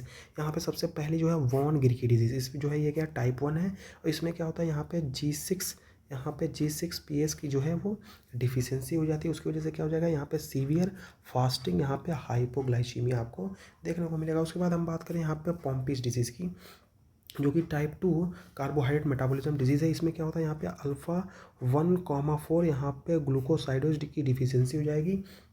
उसकी वजह से आपको क्या देखने को मिलेगा यहाँ पे कार्डियोमेगेली। यहाँ पे कोरी की बात की जाए तो यहाँ पे टाइप 3 कंडीशन है, जिसमें क्या हो जाएगा यहाँ पे डी ब्रांचिंग एंजाइम की डिफिशियंसी हो जाएगी, और ये क्या है एक तरह का माइल्डर हाइपोग्लाइसीमिया होता है। उसके बाद यहाँ पे अर्ली डिजीज़ जो है जिसको बोलते हैं टाइप 5 कंडीशन, इसमें क्या होता है यहाँ पे जो है मसल ग्लाइकोजन यहाँ पे फॉस्फोराइलेज डिफिशियंसी, इसमें क्या हो जाएगा आपका एक्सरसाइज इंटॉलरेंस हो जाता है। देन बात करें यहाँ पे गैलेक्टोज यहाँ पे मेटाबॉलिज्म डिसऑर्डर की, तो इसमें क्या होता है यहाँ पे गैलेक्टोकाइनेज की डिफिशियंसी हो जाएगी, जिसकी वजह से आपको क्या यहाँ पे कैटरेक्ट जो है वो हो जाएगा। क्लासिकल यहाँ पे गैलेक्टोसीमिया की अगर हम बात करें, जिसमें क्या ग्लैट की डिफिशियंसी हो जाएगी, और उसकी वजह से आपको क्या देखने को मिलेगा यहाँ पे जॉन्डिस देखने को मिलेगा, और यहाँ पे हेपेटोमेगैली देखने को मिलेगी। फ्रुक्टोज मेटाबॉलिज्म डिसऑर्डर की बात की जाए तो एसेंशियल फ्रुक्टोस्यूरिया की बात की, जिसमें क्या हो जाएगा आपका फ्रुक्टोकाइनेज की डिफिशियंसी हो जाएगी, जो कि क्या है एक यहाँ पे बेनाइन कंडीशन जो है देखने को मिलेगी। देन बात करें यहाँ पे हेरिडेटरी यहाँ पे फ्रुक्टोज इंटॉलरेंस, ये किसके वजह से होती है यहाँ पे एल्डोज बी की जब कभी भी डिफिशियंसी हो जाएगी उस कंडीशन में आपको यहाँ पे हेरिडेटरी फ्रुक्टोज इंटॉलरेंस जो है वो आपको देखने को मिलेगा, और इसके वजह से जो है आपको क्या यहाँ पे हाइपोग्लाइसीमिया देखने को मिलेगा। देन हम बात करेंगे यहाँ पे कार्बोहाइड्रेट मेटाबॉलिज्म की समरी की, तो सबसे पहले देखेंगे हम क्या यहाँ पे पाथवे, उसका लोकेशन, उसके की एंजाइम और उसका क्या पर्पज है। तो सबसे पहले हम देखेंगे यहाँ पे ग्लाइकोलिसिस की, तो ग्लाइकोलिसिस कहाँ पे होता था आपका यहाँ पे साइटोप्लाज्म में, और इसका की एंजाइम क्या है यहाँ पे फॉस्फोफ्रुक्टोकाइनेज 1, और ये क्या करता है ग्लूकोज को किस में कन्वर्ट कर रहा था यहाँ पे पायरुवेट। ये समरी अगर आपने कुछ नहीं पढ़ा अब तक, तो अगर ये समरी भी देख लेंगे तो आपका काम चल जाएगा, ठीक है। TCA साइकिल की अगर हम बात करें तो यहाँ पे इसका लोकेशन क्या होता है माइटोकॉन्ड्रिया, और ये इसमें जो की एंजाइम है वो आइसोसिट्रेट डिहाइड्रोजिनेज, और ये क्या करता है यहाँ पे एनर्जी का प्रोडक्शन। देन हम बात करें यहाँ पे इलेक्ट्रॉन ट्रांसपोर्ट चेन की, इसमें ये कहाँ पे होता है इलेक्ट्रॉन ट्रांसपोर्ट चेन आपका माइटोकॉन्ड्रिया में होता है, और इसका जो मेन काम है वो क्या है यहाँ पे ATP के सिंथेसिस की, और यहाँ पे ATP का ये प्रोडक्शन करेगा। देन आफ्टर हम बात करें यहाँ पे ग्लूकोनियोजेनेसिस की, तो ग्लूकोनियोजेनेसिस का लोकेशन कहाँ यहाँ पे लीवर में होगा या फिर आपके किडनी में होगा, और यहाँ पे फ्रुक्टोज 1,6 बिसफॉस्फेट जो है यहाँ पे जो की एंजाइम होता है, और ये क्या करेगा यहाँ पे ग्लूकोज का सिंथेसिस करेगा। उसके बाद हम बात करेंगे यहाँ पे ग्लाइकोजिनोसिस की, तो यहाँ पे क्या हो जाएगा यहाँ पे लीवर और मसल में होता है, इसमें क्या होता है यहाँ पे ग्लाइकोजन की सिंथेसिस होती है और यहाँ पे ग्लाइकोजन का फॉर्मेशन होगा। देन हम बात करें यहाँ पे ग्लाइकोजिनोलिसिस की, जिनोलिसिस का मतलब होता है ब्रेकडाउन, ग्लाइकोजन का ब्रेकडाउन होगा। ये इसकी लोकेशन की बात करें लीवर में और यहाँ पे जो है लीवर में बात करें या फिर जो है आपका मसल में होगा। और ये क्या करेगा यहाँ पे ग्लाइकोजन फॉस्फोराइलेज, और ये क्या करेगा हमारे ग्लाइकोजन को ब्रेक डाउन करेगा। उसके बाद हम बात करेंगे यहाँ पे किस चीज़ की, यहाँ पे पीपी जो है ये क्या करता है आपका यहाँ पे साइटोप्लाज्म में होगा। और इसकी जो है आपका यहाँ पे जो मेन एंजाइम क्या है, यहाँ पे ग्लूकोज 6 फॉस्फेट है, और ये क्या प्रोड्यूस करेगा यहाँ पे NADPH, और यहाँ पे क्या प्रोड्यूस करेगा आपका यहाँ पे राइबोस 5 फॉस्फेट। उसके बाद हम बात करेंगे यहाँ पे जो है प्रोटीन के मेटाबॉलिज्म की। तो प्रोटीन के मेटाबॉलिज्म में यहाँ पे ओवरव्यू अगर देखें तो प्रोटीन जो है ना, वहाँ पे जो है आपका प्रोटीन की अगर हम बात करें तो ये क्या है, major structural and functional molecule होता है, ठीक है। उसके बाद हम बात करें इसकी जो एमिनो एसिड, इसको हम बोलते हैं building block of the protein. Protein की बिल्डिंग ब्लॉक क्या है, यहाँ पे आपकी अमीनो एसिड होती है। देन हम बात करें डेली रिक्वायरमेंट की, तो यहाँ पे 1 ग्राम पर केजी बॉडी वेट जो है हमको प्रोटीन रिक्वायरमेंट होती है हर डे। यहाँ पे एक्सेस अमीनो एसिड की बात करें जो कि कैन नॉट बी स्टोर्ड, जो कि converted to energy for and excreted. यहाँ पे जो है या तो एनर्जी के फॉर्म में कन्वर्ट हो जाएगी या फिर जो है आप यहाँ पे क्या हो जाएगा, वो एक्सक्रीट हो जाएगी। देन हम बात करें यहाँ पे प्रोटीन के डाइजेशन और एब्जॉर्प्शन की, जो कि स्टार्ट होता है कहाँ पे, हमारे स्टमक में, यहाँ पे पेप्सिन और यहाँ पे एसिडिक पीएच में। पेप्सिन की बात करें जिसको एक्टिवेट करता है कौन, हमारा HCl, और ये क्या करता है, ब्रेक डाउन करता है किसको, प्रोटीन को इनटू पेप्टाइड्स में। पेप्टाइड्स में क्या करेगा, यहाँ पे ब्रेक डाउन कर देगा। देन आफ्टर हम बात करेंगे यहाँ पे स्मॉल इंटेस्टाइन में, जो कि जिसमें क्या होता है आपका पैनक्रियाटिक एंजाइम। यहाँ पे ट्रिप्सिन जो कि क्या होता है, यहाँ पे ट्रिप्सिनोजन को किस में कन्वर्ट करता है, यहाँ पे ट्रिप्सिन बाई एंटेरोपेप्टाइडेज के द्वारा। और यहाँ पे काइमोट्रिप्सिन की अगर हम बात करें तो काइमोट्रिप्सिन जो होता है यहाँ पे काइमोट्रिप्सिन, एस्ट्रेज और यहाँ पे कार्बोक्सी पेप्टाइडेज, ये क्या करते हैं, यहाँ पे ब्रेक करते हैं पेप्टाइड को किसमें, हमारे एमिनो एसिड्स में। उसके बाद एब्जॉर्प्शन की अगर हम बात करें तो यहाँ पे सोडियम डिपेंडेंट को ट्रांसपोर्ट फॉर एमिनो एसिड, और यहाँ पे हाइड्रोजन डिपेंडेंट ट्रांसपोर्ट जो कि होता है डाई एंड ट्राई पेप्टाइड के लिए, ये क्या होता है। देन हम बात करें यहाँ पे डिफेक्ट की, तो यहाँ पे हार्टनप डिजीज़ के केस में क्या होता है, यहाँ पे ट्रिप्टोफैन ट्रांसपोर्ट डिफेक्ट, जो कि क्या होता है, यहाँ पे प्लेग्रा लाइक सिम्टम्स आपको देखने को मिलेगा। देन यहाँ पे हम बात करेंगे किसकी, यहाँ पे एमिनो एसिड के मेटाबॉलिज्म की। तो यहाँ पे फेट ऑफ एमिनो एसिड क्या है, यहाँ पे यूज़ करता है यहाँ पे प्रोटीन सिंथेसिस के लिए, जो कि कन्वर्ट करता है यहाँ पे ग्लूकोज में, यहाँ पे ग्लूकोजेनिक एमिनो एसिड, और कन्वर्ट टू यहाँ पे कीटोन बॉडी, इसको हम बोलते हैं कीटोजेनिक एमिनो एसिड। मतलब जो है अगर ये ग्लूकोज में कन्वर्ट हो रहा है तो इसको हम बोलते हैं ग्लूकोनियोजेनिक एमिनो एसिड, और अगर ये कीटोन बॉडीज़ में कन्वर्ट हो रहा है तो उसको हम बोलते हैं कीटोजेनिक एमिनो एसिड। यहाँ पे essential amino acid must B obtained from diet. यहाँ पे जो आपके एसेंशियल एमिनो एसिड होते हैं उनको कहाँ हम जो है ऑब्टेन करते हैं, यहाँ पे डाइट से, जिसको हम एक ट्रिक से याद कर सकते हैं। यहाँ पे PVT टिम हॉल, यहाँ पे P से हो जाएगा आपका फिनाइल एनिलिन, V से हो जाएगा आपका वैलिन, T से हो जाएगा आपका ट्रेप्टोफैन, T से हो जाएगा थ्रियोनिन, I से हो जाएगा आइसोल्यूसिन, M से हो जाएगा मिथियोनिन, H से हो जाएगा हिस्टीरिन, A से हो जाएगा आर्जिनिन, L से हो जाएगा लाइसिन, और यहाँ पे L से हो जाएगा आपका ल्यूसिन। यहाँ पे जो आर्जिनिन की बात करें जो कि क्या है, यहाँ पे सेमी एसेंशियल एमिनो एसिड होता है। उसके हम बात करें यहाँ पे कीटोजेनिक एमिनो एसिड की, तो यहाँ पे ल्यूसिन और लाइसिन ये क्या है, purely ketogenic acid amino acid होते हैं। बोथ कीटोजेनिक एंड यहाँ पे ग्लूकोनियोजेनिक एमिनो एसिड कौन कौन से होते हैं, तो इसको हम पिट से याद कर सकते हैं। यहाँ पे फिनाइल एनिलिन, आइसोल्यूसिन, यहाँ पे टायरोसिन, ट्रेप्टोफैन, और यहाँ पे आपका जो है आपका थ्रियोनिन। देन आफ्टर हम बात करेंगे यहाँ पे ट्रांस एमिनेशन और यहाँ पे डी एमिनेशन की। यहाँ पे ट्रांस एमिनेशन डेट इज़ यहाँ पे एमिनो ट्रांसफ़र, यहाँ पे कैटलाइज्ड बाय यहाँ पे एमिनो ट्रांसफरेज डेट इज़ यहाँ पे ALT और यहाँ पे AST के द्वारा। देन आफ्टर यहाँ पे रिक्वायर करता है क्या, विटामिन B6 डेट इज़ यहाँ पे पायरिडॉक्सल फॉस्फेट। एग्जांपल की अगर हम बात करें तो यहाँ पे एलेनिन अल्फा KG के साथ मिलके क्या बना था, पायरुवेट और ग्लूटामेट डेट इज़ यहाँ पे ALT, एस्पार्टेट और अल्फा कीटोग्लूटेट बोलते हैं जिसको, और ये क्या बनाएगा यहाँ पे ऑक्जेलो एसिडिक के साथ साथ यहाँ पे ग्लूटामेट, यहाँ पे AST। देखिए जब कभी भी क्या होता है क्लिनिकल यूज़ की अगर हम बात करें, जब कभी भी आपका ALT बढ़ता है उसकी वजह से क्या हो जाएगा, यहाँ पे लीवर डैमेज डेट इज़ यहाँ पे हेपेटाइटिस हो जाएगी। और हेपेटाइटिस भी आपकी 5 तरीके की होती है, A B C यहाँ पे D एंड E। अगर हम बात करें B की तो B जो होता है वो DNA के थ्रू होता है, बाकी जितने भी हैं वो सब यहाँ पे RNA, ठीक है। देन हम बात करें यहाँ पे, अगर आपका यहाँ पे AST बढ़ता है एज़ कम्पेयर टू यहाँ पे ALT, देन इस कंडीशन में क्या हो जाएगा, आपका अल्कोहलिक लीवर डिजीज़ हो जाएगी। देन हम बात करें यहाँ पे ऑक्सीडेटिव डीएमिनेशन, यहाँ पे अमोनिया रिमूवल, यहाँ पे ग्लूटामेट डिहाइड्रोजिनेज, इसमें क्या होगा आपका, यहाँ पे अमोनिया के साथ साथ अल्फा KG। देन आफ्टर हम बात करेंगे यहाँ पे यूरिया साइकिल, जिसको हम बोलते हैं अमोनिया डिटॉक्सिफिकेशन। इसमें क्या आएगा, लोकेशन की हम बात करें तो ये कहाँ पे होता है, आपके लीवर में होता है। लीवर में क्या, हमारे माइटोकॉन्ड्रिया और साइटोप्लाज्म में। इसका पर्पज़ क्या है, ये कन्वर्ट करता है यहाँ पे टॉक्सिक अमोनिया को किसमें, यूरिया में फॉर एक्सक्रीशन। देखिए जो अमोनिया होता है वो क्या होता है, टॉक्सिक फॉर्म होता है, लेकिन उसको यूरिया में कन्वर्ट कर दिया जाता है और यूरिया जो होता है हमारे बॉडी से बाहर चला आता है। देन हम बात करें यहाँ पे की स्टेप की, देन कार्बोमोइल फॉस्फेट सिंथेस, यहाँ पे फर्स्ट जिसको बोलते हैं CPS1, जो कि क्या करता है, यहाँ पे अमोनिया को कार्बन डाइऑक्साइड के साथ कंबाइन करता है और क्या बनाता है, कार्बोमोइल फॉस्फेट, जो कि क्या है, एक तरह का रेट लिमिटिंग स्टेप है। और निथिन यहाँ पे ट्रांस, यहाँ पे कार्बोमाइलेज की अगर हम बात करें, जो कि क्या है, यहाँ पे इसको हम बोलते हैं OTC, जो कि क्या बनाता है यहाँ पे, सिट्रोलिन। देन फाइनल प्रोडक्ट की अगर हम बात करें, जो कि क्या है, यूरिया, और यूरिया क्या होता है, हमारे जो है किडनी के थ्रू एक्सक्रीट आउट हो जाता है। देन हम बात करें रेगुलेशन की, तो इसको एक्टिवेट करता है कौन, यहाँ पे N एसिटल ग्लूटामेट, जिसको हम बोलते हैं नाग। और इसके डिफेक्ट की वजह से क्या हो जाएगा, यहाँ पे अगर मान लीजिए OTC की डिफिशियंसी, मतलब ऑर्निथिन, यहाँ पे ट्रांस कार्बोमाइलेज की अगर हम बात करें, इसकी डिफिशियंसी हो जाए, उसके बाद उसके वजह से क्या हो जाएगा, हाइपर अमोनिया, मतलब जो होता है ये अमोनिया का एक्यूमुलेशन हो जाएगा, और क्या हो जाएगा, इंक्रीज यहाँ पे ओरोटिक एसिड हो जाएगी। और यहाँ पे CPS1 की अगर डिफिशियंसी हो तो उसकी वजह से क्या हो जाएगा, यहाँ पे हाइपर अमोनिया हो जाएगा, और यहाँ पे नो ओरोटिक एसिड। देन हम बात करें यहाँ पे, ये तो पढ़ लिया यूरिया साइकिल।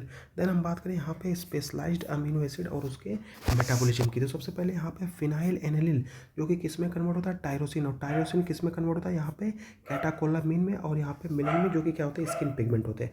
देन हम बात करें अगर इसमें डिफेक्ट आ जाए किसमें, हमारे फिनाइल एनिलिन हाइड्रोक्सिलेज में, उसकी वजह से क्या हो जाएगा, यहाँ पे फिलाइन क्लिटोन्यूरिया बनेगा आपका। अगर मान लीजिए इसमें डिफेक्ट हो जाए इन टायरोसिन, तो उसकी वजह से क्या हो जाएगा आपका, यहाँ पे एल्बिनिज्म जो है वो देखने को मिलेगा। देन ट्रिप्टोफैन की अगर हम बात करें, ट्रिप्टोफैन से क्या बनता है, नियासिन एंड सेरोटोनिन। अगर इनका डिफेक्ट हो जाए तो क्या होगा, यहाँ पे पेलेग्रा, जो कि क्या हो जाएगा, जिसमें डायरिया, डर्मेटाइटिस और डिमेंशिया देखने को मिलेगा। और यहाँ पे कार्सिनोइड सिंड्रोम, जिसमें क्या होता है, यहाँ पे 5HT का लेवल जो है बढ़ जाएगा, उसकी वजह से आपको यहाँ पे फ्लशिंग देखने को मिलेगा, डायरिया देखने को मिलेगा, और यहाँ पे हार्ट डिजीज़ देखने को मिलेगा। मिथ्योनिन की अगर हम बात करें तो ये कन्वर्ट होता है किसमें, होमोसिस्टीन में, देन सिस्टीन में। यहाँ पे डिफेक्ट इन यहाँ पे सिस्टर थ्रियोनिन सिंथेसिस, उसकी वजह से क्या हो जाएगा आपका, यहाँ पे होमोसिस्टिनूरिया होगा, जो कि क्या है, यहाँ पे मार्फेनॉइड, यहाँ पे हैबिटस, जिसमें आपको डीप वेन थ्रोम्बोसिस और यहाँ पे स्ट्रोक देखने को मिलेगा। देन हम बात करें यहाँ पे कुछ आपके ब्रांच एंड अमीनो एसिड होते हैं, जैसे ल्यूसिन, आइसोल्यूसिन और यहाँ पे वैलिन। और अगर इसमें डिफेक्ट आ जाए इन यहाँ पे अल्फा कीटो एसिड डिहाइड्रोजिनेज में, उसकी वजह से आपको क्या देखने को मिलेगा, यहाँ पे मेपल सिरफ यूरिन डिजीज़ जो है वो देखने को मिलेगी। चलिए हम देखते हैं यहाँ पे कुछ इंपॉर्टेंट प्रोटीन के डिसऑर्डर यहाँ पे जो है आपके कॉलम वाइज। सबसे पहले हम बात करें यहाँ पे फिनाइल क्लिटोन्यूरिया की बात करें, तो इसमें क्या हो जाएगा, आपका फिनाइल एनिलिन हाइड्रोक्सिलेज की डिफिशियंसी हो जाएगी, उसकी वजह से आपको माउसी ऑर्डर देखने को मिलेगा, यहाँ पे ID और यहाँ पे एक्जिमा देखने को मिलेगा। यहाँ पे एल्केप्टोनूरिया की अगर बात करें, इसमें यहाँ पे होमोजेंटिसेट ऑक्सीडेज की डिफिशियंसी होती है, इसमें आपको ब्लैक यूरिन और अर्थराइटिस देखने को मिलेगा। एल्बिनिज्म के केस में आपको टायरोसिनेज और यहाँ पे lack of melanin and sun sensitivity जो है वो देखने को मिलेगी। और यहाँ पे होमोसिस्टिनूरिया की अगर बात करें, इसमें क्या होता है, यहाँ पे सिस्टर थ्रियोनिन सिंथेस की जो है वो डिफिशियंसी हो जाएगी, उसके वजह से आपको यहाँ पे मार्फेनॉइड, यहाँ पे थ्रोम्बोसिस और लेंस डिसलोकेशन देखने को मिलेगा।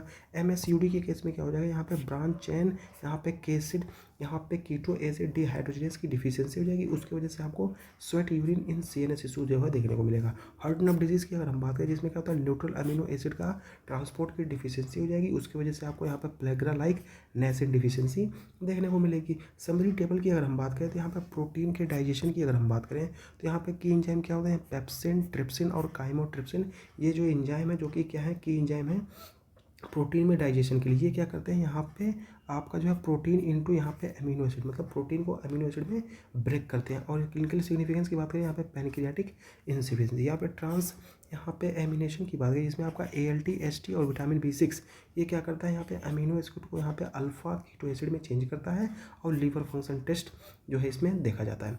देन हम बात करें यहाँ पे डीएमिनेशन जिसमें क्या होता है ग्लूटामेट डिहाइड्रोजनेज जो है एंजाइम की रोल प्ले करता है और ये रिमूव करता है किसको, अमोनिया को। और ये इस अगर ये रिमूव ना हो उसकी वजह से यहाँ पे हाइपो अमोनिया जो है वो देखने को मिलेगा। यूरिया साइकिल की बात करें जिसमें आपका CSP1 और यहाँ पे OTC जो है की एंजाइम होते हैं और ये क्या करता है हमारा अमोनिया और यूरिया को क्या करता है यहाँ पे डिटॉक्सिफाई करता है और यहाँ पे ये जो है यूरिया साइकिल डिसऑर्डर में जो है आपको देखने को मिलेगा। यहाँ पे branch chain amino acid metabolism इसमें क्या होता है अल्फा जो है कीटो एसिड DH इसमें क्या होता है ल्यूसिन आइसोल्यूसिन वैलिन का क्या होता है ब्रेकडाउन होता है किसमें, और इसमें क्लिनिकल पे MSUD हो जाएगा। देन आपका एरोमेटिक अमीनो एसिड मेटाबॉलिज्म की बात करें जिसमें PAH और टायरोसिन जिसमें क्या होता है फिनाइलिन टायरोसिन और इसमें क्या होता है इसका ब्रेकडाउन होता है उसकी वजह से फिनाइलकीटोनुरिया और यहाँ पे एल्बिनिज्म जो है आपको क्लिनिकल फीचर्स देखने को मिलेगा। उसके बाद हम बात करेंगे यहाँ पे लिपिड के मेटाबॉलिज्म की। यहाँ पे लिपिड के मेटाबॉलिज्म की अगर हम बात करें तो लिपिड जिसको हम क्या बोलते हैं फैट जो कि मेजर सोर्स है एनर्जी का, जिसको 1 ग्राम में आपको 9 कैलोरी मिलेगा। यहाँ पे स्टोर होता है किसके फॉर्म में, यहाँ पे ट्राइग्लिसराइड के फॉर्म में, एडिपोज टिश्यू में, और ट्रांसपोर्टेड होता है यहाँ पे लाइपोप्रोटीन और एल्ब्यूमिन के फॉर्म में। देन बात करें हम लिपिड डाइजेशन और उसके एब्जॉर्प्शन, तो यहाँ पे माउथ और स्टमक जिसमें क्या होता है मिनिमल डाइजेशन, मतलब लिपिड का जो है यहाँ पे मिनिमल डाइजेशन कहाँ पे होता है, यहाँ पे माउथ और स्टमक में। स्मॉल इंटेस्टाइन की बात करें तो यहाँ मेन साइट है किसका, लिपिड डाइजेशन और एब्जॉर्प्शन का। बाइल साल्ट जो कि कहाँ पे लिवर में पाया जाता है, ये क्या होता है इमल्सिफाई करता है किसको, फैट को। पैनक्रियाटिक लाइपेज जो है वो ट्राइग्लिसराइड यहाँ पे FFA और यहाँ पे मोनोग्लिसराइड को क्या करता है ये जो है इससे एसोसिएटेड है। देन अगर हम बात करें यहाँ पे एब्जॉर्प्शन बाय द मिसल्स, यहाँ पे रीस्टेरिफाइड टू द ट्राइग्लिसराइड, देन काइलोमाइक्रान में क्या होता है वो चेंज हो जाता है। क्लिनिकल फीचर्स की बात करें यहाँ पे क्लिनिकल कोरिलेशन की, तो यहाँ पे फैट माल एब्जॉर्प्शन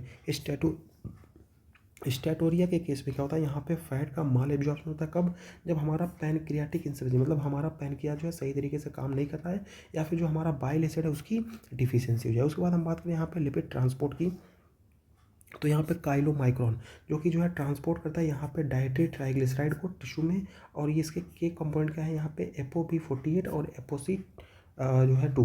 देन हम बात करें यहाँ पे वेरी लो डेंसिटी लिपिड जो कि क्या है यहाँ पे लीवर TG को जो है ट्रांसपोर्ट करता है और इसमें की कंपोनेंट क्या है ApoB100। देन LDL जो कि क्या होता है बैड कोलेस्ट्रॉल जो कि डिलीवर करता है कोलेस्ट्रॉल टू दी सेल, ये बैड कोलेस्ट्रॉल है जो कि क्या करता है कोलेस्ट्रॉल जो है सेल को डिलीवर करता है, इसमें की कंपोनेंट क्या है ApoB100। देन बात करें यहाँ पे HDL जो कि क्या है गुड कोलेस्ट्रॉल, ये क्या करता है रिवर्स कोलेस्ट्रॉल करता है ट्रांसपोर्ट ApoA1 के द्वारा। देन हम बात करें कुछ एंजाइम की, तो यहाँ पे लाइपोप्रोटीन लाइपेज जिसको बोलते हैं LPL, ये डिग्रेड करता है यहाँ पे ट्राइग्लिसराइड इनटू काइलोमाइक्रोन एंड यहाँ पे VLDL एक्टिवेटेड बाय यहाँ पे ApoC2। और यहाँ पे हेपेटिक लाइपेज जो कि क्या डिग्रेड करता है ट्राइग्लिसराइड को ILD में किसमें लो डेंसिटी लिपिड में। उसके बाद लेसिथिन कोलेस्टेरॉल यहाँ पे एसिटल ट्रांसफर जिसको बोलते हैं LCAT जो कि क्या करता है यहाँ पे कन्वर्ट करता है फ्री कोलेस्ट्रॉल को एस्टरीफाइड कोलेस्ट्रॉल में एक्टिवेटेड बाय ApoA1। देन हम बात करें यहाँ पे कोलेस्ट्रॉल एस्टर ट्रांसफ़र प्रोटीन जिसको बोलते हैं CETP जो कि क्या करता है यहाँ पे ट्रांसफ़र करता है किसको, यहाँ पे कोलेस्ट्रॉल एस्टर फ्रॉम HDL से, यहाँ पे देखिए HDL जो होता है ये होता है गुड कोलेस्ट्रॉल, और यहाँ पे VLDL और LDL जो होता है ये आपका बैड कोलेस्ट्रॉल होता है। लेकिन ये एंजाइम क्या करता है ना, ये क्या करता है कि कोलेस्ट्रॉल एस्ट्रेस को जो है वो ट्रांसपोर्ट करता है HDL से LDL में। क्लिनिकल कोरिलेशन की अगर हम बात करें तो इसमें क्या हो जाएगा आपका हाइपर लिपिडीमिया, एग्जाम्पल में टाइप 1 यहाँ पे LPL यहाँ पे ApoC2 डिफिशियंसी और type 2 LDL receptor defect. Then बात करें हम फैटी एसिड के मेटाबॉलिज्म की, तो इसका लोकेशन कहाँ पे आपको यहाँ पे मिलेगा साइटोप्लाज्म में भी कहाँ लीवर में और यहाँ पे एडिपोज टिश्यू में। पर्पज क्या होता है, ये क्या करता है जो एक्सेस यहाँ पे कार्ब्स होते हैं उनको क्या होता है फैट फॉर स्टोरेज, इनको जो है स्टोर कर लिया जाता है as a form of fat, और जब कभी भी यहाँ पे एनर्जी क्राइसिस होती है तो वो फैट जो है वो ब्रेक डाउन होता है। एसिटल कोएंजाइम की अगर हम बात करें जो कि यहाँ पे malonyl coenzyme by the acetyl coenzyme है कार्बोक्सिलेज यहाँ पे ACC जो कि क्या है था रेट लिमिटिंग है। फैटी एसिड सिंथेसिस की बात करें FAS जो कि फॉर्म करता है किसको, यहाँ पर पामिटेट जिसका रेशियो होता है 16:0। रेगुलेशन की अगर हम बात करें जो कि activated by insulin and citrate inhibited by glucagon and palmitoyl coenzyme यहाँ पे A। दैन क्लिनिकल कोरिलेशन की बात करते हैं यहाँ पे ओबिसिटी एंड फैटी लिवर में क्या हो जाएगा आपका एक्सेस लाइपोजेनेसिस, मतलब जो है आपका लिपिड की सिंथेसिस ज़्यादा हो जाएगी। ओबिसिटी, जब देखिए आप किसी ओबिसिटी इंसान को देखे होंगे तो क्या होता है, बहुत मोटा हेल्दी दिखाई देगा। तो वो क्यों था, क्योंकि उसमें जो है एक्सेस फैट होता है, और यहाँ पे जो फैटी लिवर था उसमें भी क्या होता है, एक्सेस फैट होता है। बीटा ऑक्सीडेशन, जिसमें क्या होता है यहाँ पे फैटी एसिड का क्या होता है, ब्रेकडाउन।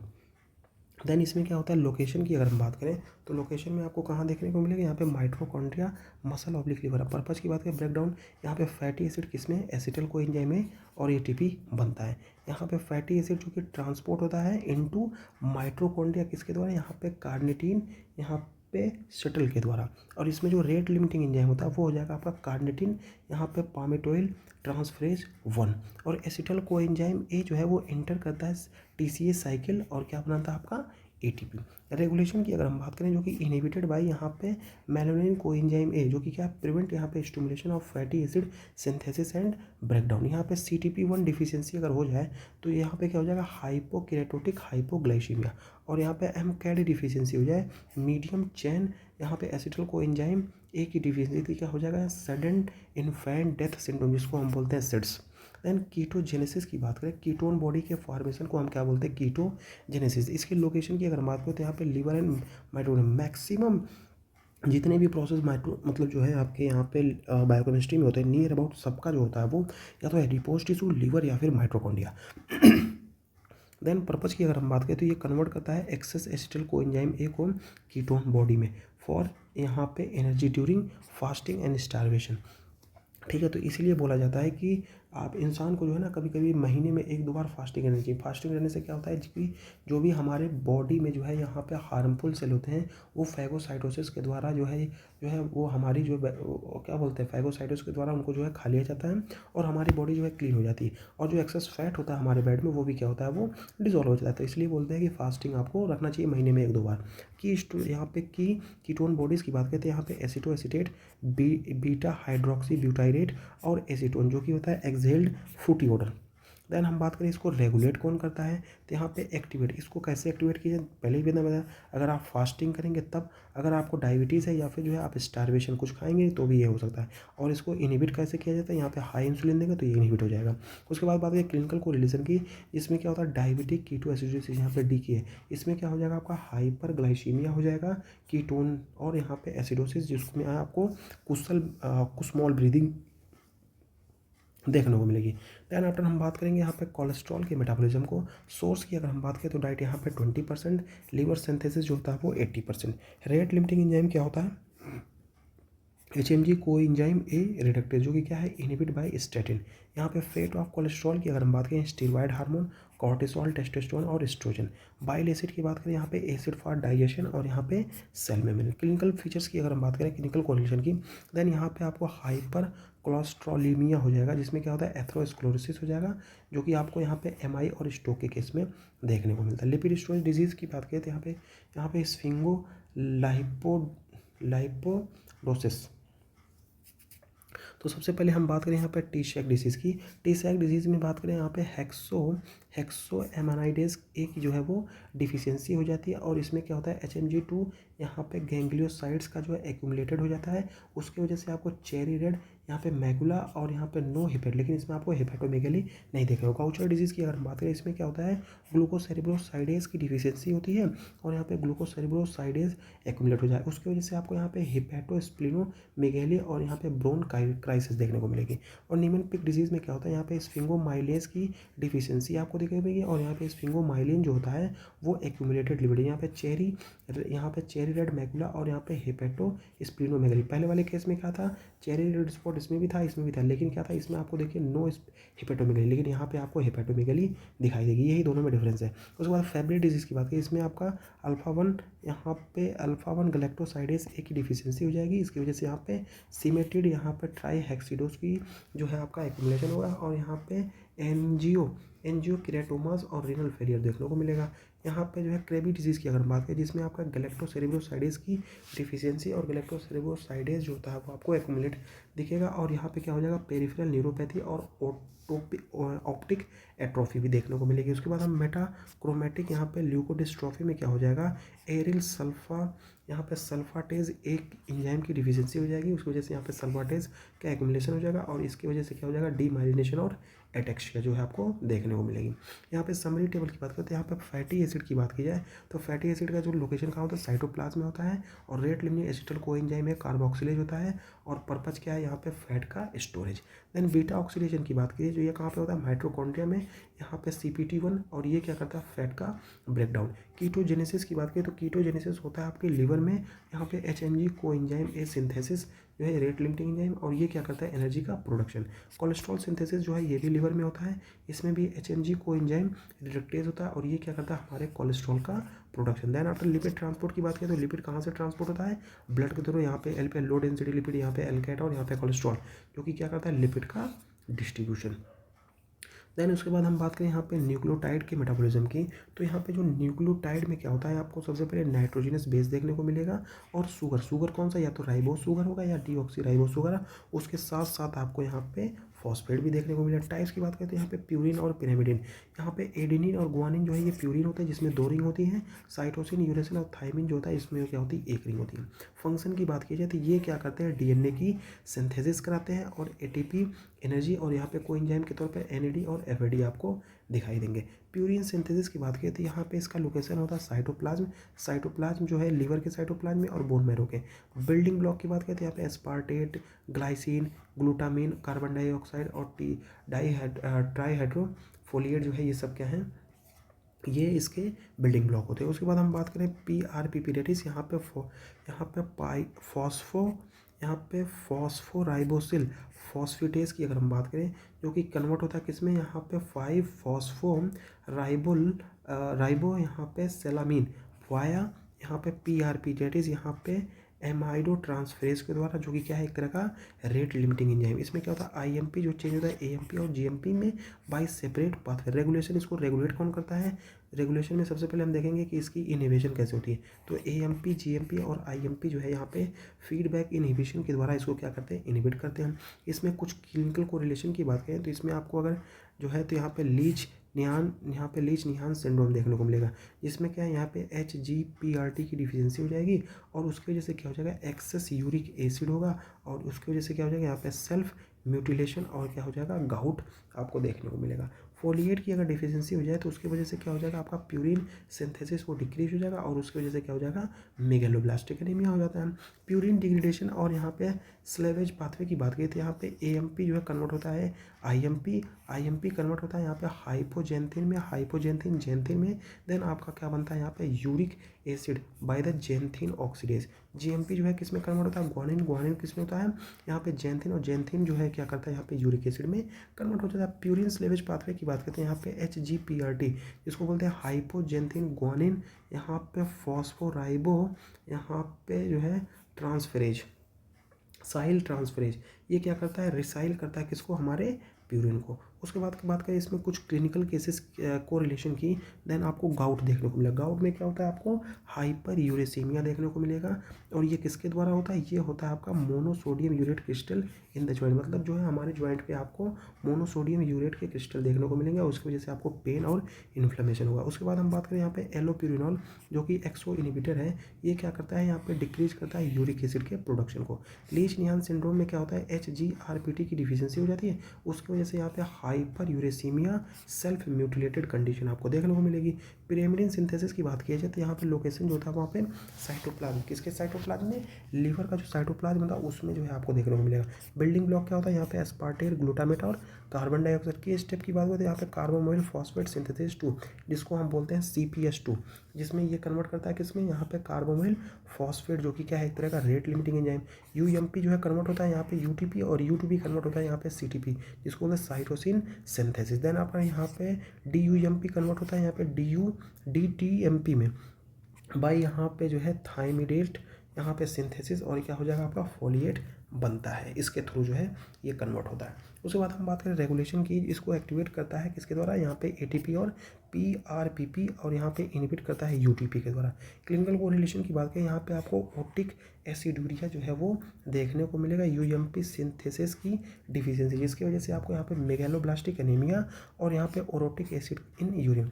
यहाँ पे मीथोट्रेक्सेट की बात करें जो कि क्या है, इनहिबिट करता है DHFR को और ब्लॉक करता है यहाँ पे DTMP synthesis use in cancer therapy.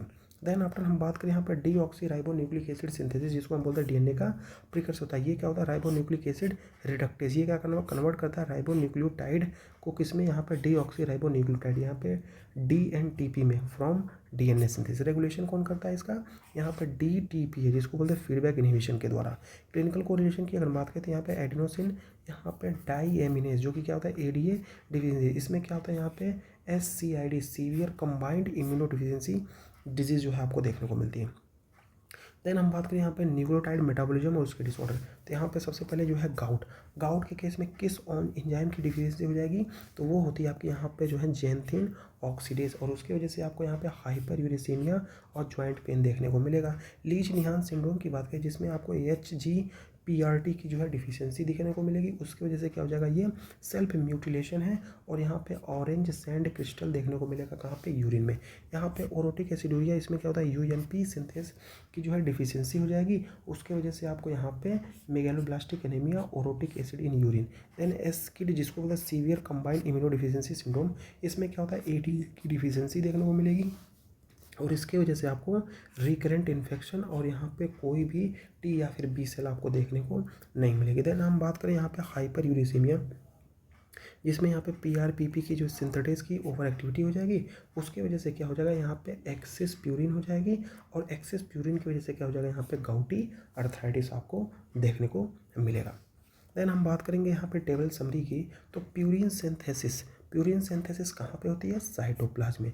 इसमें रेट लिमिटिंग एंजाइम क्या होता है, यहाँ पे PRPP, इसको बोलते हैं यहाँ पे एमिडो ट्रांसफेरेज DNA RNA प्रिकर्सर। यहाँ पे प्यूरिन डिग्रेडेशन की बात करें तो यहाँ पे साइटोप्लाज्मा में आपको क्या देखने को मिलेगा, जैंथिन ऑक्सीडेज, यहाँ पे यूरिक एसिड प्रोडक्शन। उसके बाद हम बात करें यहाँ पे पिरिमिडीन सिंथेसिस की, जिसमें क्या होता है, यहाँ पे साइटोप्लाज्म, यहाँ पे साइटोप्लाज्म में होती है और यहाँ पे CPS2, और ये क्या करता है, यहाँ पे DNA और RNA का क्या है, ये प्रिकर्सर होता है। उसके बाद यहाँ पे थाइमिडीन सिंथेसिस की अगर हम बात करें, जो कि कहाँ पे होती है, आपकी साइटोप्लाज्म में होती है, जिसमें क्या होता है, यहाँ पे थाइमिडिलेट सिंथेस जो है वो क्या है, रेट लिमिटिंग एंजाइम है, और ये क्या करता है, यहाँ पे DTMP फॉर DNA।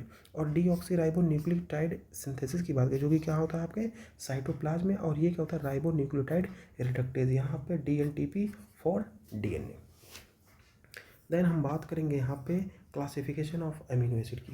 तो अमीनो एसिड क्या होता है, अमीनो एसिड जो है ये बिल्डिंग ब्लॉक है किसका, यहाँ पे प्रोटीन का है, जो कि कंटेन करता है यहाँ पे अमीनो, यहाँ पे डेट इज NH2, यहाँ पे कार्बोक्सिल डेट इज यहाँ पे COH, और यहाँ पे साइड चेन जो कि इसको हम बोलते हैं R ग्रुप।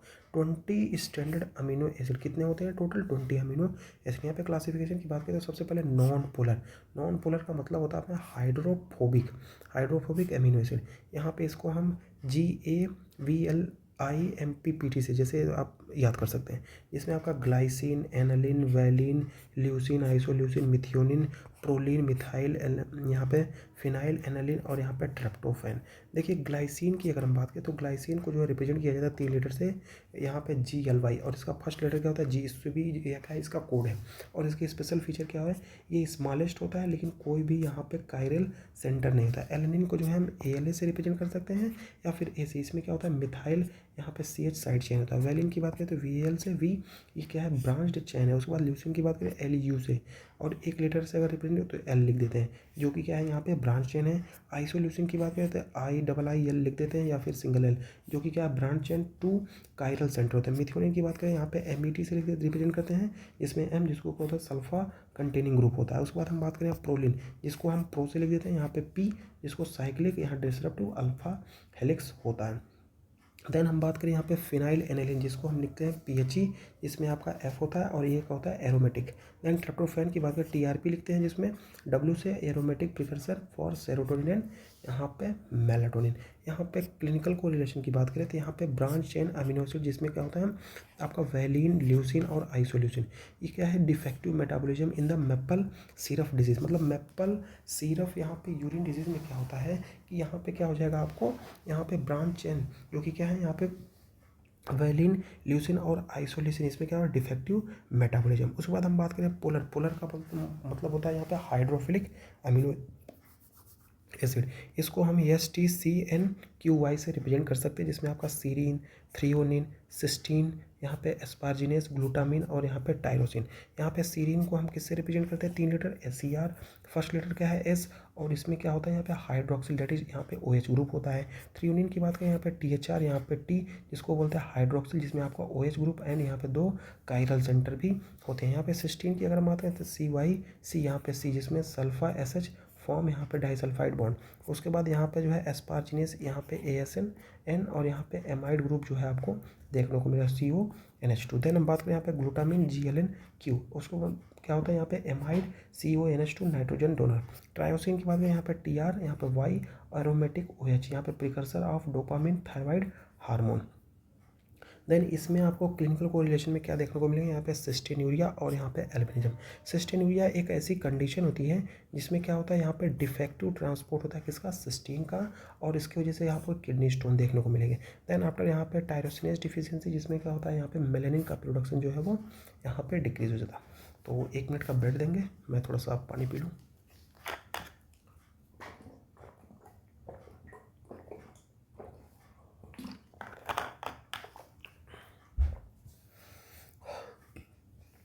देन यहाँ पे हम देखेंगे एसिड। एसिड क्या होता है यहाँ पे नेगेटिवली चार्ज होता है अमीनो एसिड। यहाँ पे AG, इसमें आपका 2 आता है, एक होता है एस्पार्टिक एसिड जिसको हम एस्पार्टेट बोलते हैं, ग्लूटामिक एसिड जिसको हम बोलते हैं ग्लूटामेट। ठीक है, इसमें एस्पार्टेट की अगर बात करें तो इसको हम ASP से रिप्रेजेंट करते हैं, और 1 लेटर से अगर एस्पार्टेट को रिप्रेजेंट करना हो तो D लिखते हैं। ये क्या है आपका निगेटिवली चार्ज, यहाँ पे CO-। ग्लूटामेट की बात है जिसको हम बोलते हैं ग्लू E, और ये क्या हो जाएगा आपका एक्साइटेटरी न्यूरोट्रांसमीटर। उसके बाद हम बात करें यहाँ पे क्लिनिकल, यहाँ पे ग्लूटामेट की, जो कि क्या है यहाँ पे एक्साइटियोटॉक्सिसिटी इन स्ट्रोक और एपिलेप्सी में आपको देखने को मिलेगा। बेसिक अमीनो एसिड की अगर हम बात करें जिसको, जो कि क्या होता है पॉजिटिवली चार्ज, जिसको हम हाल से यहाँ पे हिस्टिडीन, आर्जिनिन और लाइसिन। यहाँ पे हिस्टिडीन क्या है, हिस्से रिप्रेजेंट करते हैं, फर्स्ट लेटर H है, ये क्या है वीकली बेसिक एसेंशियल इन इन्फेंट। उसके बाद हम आर्जिनिन की बात करें ARGR से, जो कि प्रिकर्सर है किसका, यहाँ पे यहाँ पे वैसो डाइलेटर होता है। उसके बाद हम बात करें यहाँ पे लाइसिन की। लाइसिन क्या है, LYS, यहाँ पे K से रिप्रेजेंट करता है, जो कि बाइंड करता है किससे, हेपेरिन से, जो कि essential for collagen formation. Then हम बात करें इसके क्लिनिकल कोरिलेशन, यहाँ पे हिस्टिडीनीमिया देखने को मिलेगा, जिसमें क्या होता है यहाँ पे हिस्टिडेज डिफिशियंसी देखने को मिलती है। उसके बाद यहाँ पे आर्जिनिन, जिसमें क्या है ये प्रिकर्सर है किसका, यहाँ पे नाइट्रिक ऑक्साइड का, यहाँ पे यूरिया साइकिल हो। Then classification based on nutritional requirement, तो essential amino acid must be obtain from diet. यहाँ पे PVT टिम हॉल, यहाँ पे phenylalanine, valine, threonine, tryptophan, isoleucine, methionine, histidine, arginine, leucine और लाइसिन। आर्जिनिन क्या है यहाँ पे semi essential in children and pregnant women. Non essential amino acid की बात करें जो भी सिंथेसाइज्ड बाय द बॉडी, अब जो है ये सिंथेसाइज हो रही है हमारी बॉडी से, तो इसलिए नॉन एसेंशियल है, और जो एसेंशियल होता है मतलब उसको हम बाहर से लेते हैं। तो ऑलमोस्ट ऑल अदर, जैसे यहाँ पे ग्लाइसिन, एनालिन, सेरीन, यहाँ पे सिस्टीन, एस्पार्टेट, यहाँ पे ग्लूटामेट, एस्पार्जिनेज, ग्लूटामिन, प्रोलिन और टायरोसिन, ये क्या है आपके नॉन एसेंशियल है। क्योंकि इसको नॉन एसेंशियल इसीलिए बोला जाता है क्योंकि ये हमारी बॉडी में सिंथेसाइज होती है, तो बाहर से लेने की कोई ज़रूरत नहीं पड़ती। क्लिनिकल फीचर्स की अगर हम बात करें यहाँ पे क्लिनिकल कोरिलेशन की, देन हम बात करें यहाँ पे फिनाइल ग्लूटोनूरिया। इसमें क्या होता है कि यहाँ पे डिफेक्टिव फिनाइल एनालिन का मेटाबॉलिज्म हो जाता है, उसकी वजह से आपको यहाँ पे मेंटल रिटार्डेशन जो है वो देखने को मिलेगी। Classification based on metabolism fate की अगर हम बात करें तो यहाँ पे जो है आपका ग्लूकोजेनिक एमिनो एसिड देखने को मिले, जो कि कन्वर्ट टू ग्लूकोज बाय यहाँ पे ग्लूकोनियोजेनेसिस के द्वारा, ऑल एक्सेप्ट यहाँ पे ल्यूसिन और लाइसिन मोस्ट एमिनो एसिड। उसके बाद हम बात करें यहाँ पे कीटोजेनिक एमिनो एसिड की, जो कि कन्वर्टेड टू यहाँ पे कीटोन बॉडीज़, यहाँ पे ल्यूसिन और lysine only purely ketogenic amino acid. Then both यहाँ पे ग्लूकोजेनिक और कीटोजेनिक कौन कौन से होते हैं, तो यहाँ पे पिट, यहाँ पे फिनाइल एनिलिन, आइसोल्यूसिन, थ्रियोनिन, यहाँ पे टायरोसिन और यहाँ पे ट्रिप्टोफैन, ये सब क्या हैं आपके बोथ ग्लूकोजेनिक भी हैं और कीटोजेनिक। यहाँ पे क्लिनिकल फीचर्स की अगर बात करें या फिर क्लिनिकल कोरिलेशन की, तो यहाँ पे मेपल सिरप यूरिन डिजीज, इसमें क्या होता है यहाँ पे defect in branch chain amino acid metabolism. Branch chain amino acid metabolism किसके डिफेक्ट में होता है, मेपल सिरप में। और फ्लिटाइन क्यूटोनूरिया के केस में क्या होता है कि यहाँ पे फिनाइल एनिन हाइड्रोक्सिलेज की डिफिशियंसी हो जाती है। देन स्पेशल अमीनो एसिड और उनके रोल, तो यहाँ पे ग्लूटामेट का की बात करें तो ये क्या है आपका एक्साइटेटरी न्यूरोट्रांसमीटर होता है। गाबा की अगर हम बात करें जो कि इनहिबिटरी न्यूरोट्रांसमीटर होता है। टायरोसिन की अगर हम बात करें जो कि क्या है प्रिकर्सर ऑफ डोपामिन, इपिनेफ्रिन और यहाँ पे थायराइड हार्मोन। ट्रिप्टोफैन की अगर बात करें जो कि प्रिकर्सर है किसका, यहाँ पे सेरोटोनिन और यहाँ पे मेलेटोनिन का। आर्जिनिन की अगर हम बात करें जो कि नो सिंथेसिस वैसोडाइलेशन। सिस्टीन की बात करें जो कि फॉर्म करता है यहाँ पे डाइसल्फाइड बॉन्ड, प्रोटीन में क्या करता है डाइसल्फाइड बॉन्ड यहाँ पे प्रोड्यूस करता है। देन आफ्टर हम बात करेंगे रैपिड रिवीजन यहाँ पे जेनेटिक्स की, ठीक है, ये लास्ट पोर्शन है अपना। तो सबसे पहले हम देखेंगे यहाँ पे डीएनए और आरएनए जो कि क्या है यहाँ पे ब्लूप्रिंट है किसका, लाइफ का। डीएनए की बात करें डीऑक्सी न्यूक्लिक एसिड, ये तो सबको पता है। डबल स्टैंडर्ड जो होता है हेलिकल होता है विथ यहाँ पे कॉम्प्लीमेंट्री बेस पेयरिंग होती है। यहाँ पे बेसिस की बात करें तो यहाँ पे ATG, ए जो है वो टी के साथ, जी जो है वो सी के साथ डबल बॉन्ड और ट्रिपल बॉन्ड, इसमें क्या होता है यहाँ पे हाइड्रोजन बॉन्ड। शुगर की बात करें तो डीऑक्सी शुगर होती है इसमें, जो इसमें लैक होता है यहाँ पे OH और यहाँ पे ऐड दो दूसरे कार्बन पे। फंक्शन की बात करें जो कि स्टोर करता है क्या, हमारे जेनेटिक इन्फॉर्मेशन को कौन जो है स्टोर करता है, डीएनए, ठीक है। देन आफ्टर हम बात करेंगे यहाँ पे आरएनए जिसको हम बोलते हैं राइबोन्यूक्लिक एसिड, यहाँ पे सिंगल स्टैंडर्ड होता है। बेस की बात करें तो यहाँ पे देखिए यहाँ पे ए के साथ डीएनए के केस में ए के साथ टी जुड़ रहा था, लेकिन आरएनए के केस में जो है ए के साथ यहाँ पे यू जुड़ता है और जी और सी जो है वो सेम होता है। देखिए यहाँ पे आप इसको याद करने की ट्रिक दें, यहाँ पे आलू, यहाँ पे आलू के साथ टमाटर और यहाँ पे गाजर के साथ यहाँ पे चुकंदर, ठीक है। और यहाँ पे देखिए यहाँ पे जो ए के साथ यू मतलब जो है यूरेसिल जो है वो रिप्लेस होता है किसके द्वारा, थाइमिन के द्वारा। उसके बाद हम बात करें शुगर में कौन सी शुगर होती है, यहाँ पे राइबोस शुगर। यहाँ पे टाइप्स ऑफ आरएनए की बात करें तो यहाँ पे mRNA मिलेंगे, tRNA मिलेंगे और आरएनए। यहाँ पे mRNA की बात करें तो मैसेंजर आरएनए है जो कि कैरी करता है कोड फ्रॉम डीएनए। यहाँ पे ट्रांसफर आरएनए की बात करें जो कि bring amino acid. Ribosomal RNA की बात करें जो कि पार्ट ऑफ राइबोसोम है। उसके बाद हम बात करें यहाँ पे डीएनए के रेप्लिकेशन की, तो यहाँ पे process of semi conservative, each यहाँ पे new DNA has one old and one new stand, यहाँ पे की इंजाइम्स होते हैं। हेलिकेज की अगर हम बात करें जो कि क्या है अनवाइंड डीएनए को क्या बोलते हैं, हेलिकेज। और यहाँ पे ट्रोपो आइसोमेरेज क्या होता है, यहाँ पे रिवीलिंग, यहाँ पे सुपर कॉइलिंग। डीएनए पॉलीमरेज क्या है, यहाँ पे synthesis of new DNA strand, मतलब डीएनए पॉलीमरेज क्या करता है, सिंथेसिस करता है न्यू डीएनए स्ट्रैंड। प्राइमेज क्या है, ये क्या है लाइज, यहाँ पे आरएनए पार्मर। और लाइगेज क्या है, यहाँ पे seal Okazaki fragment.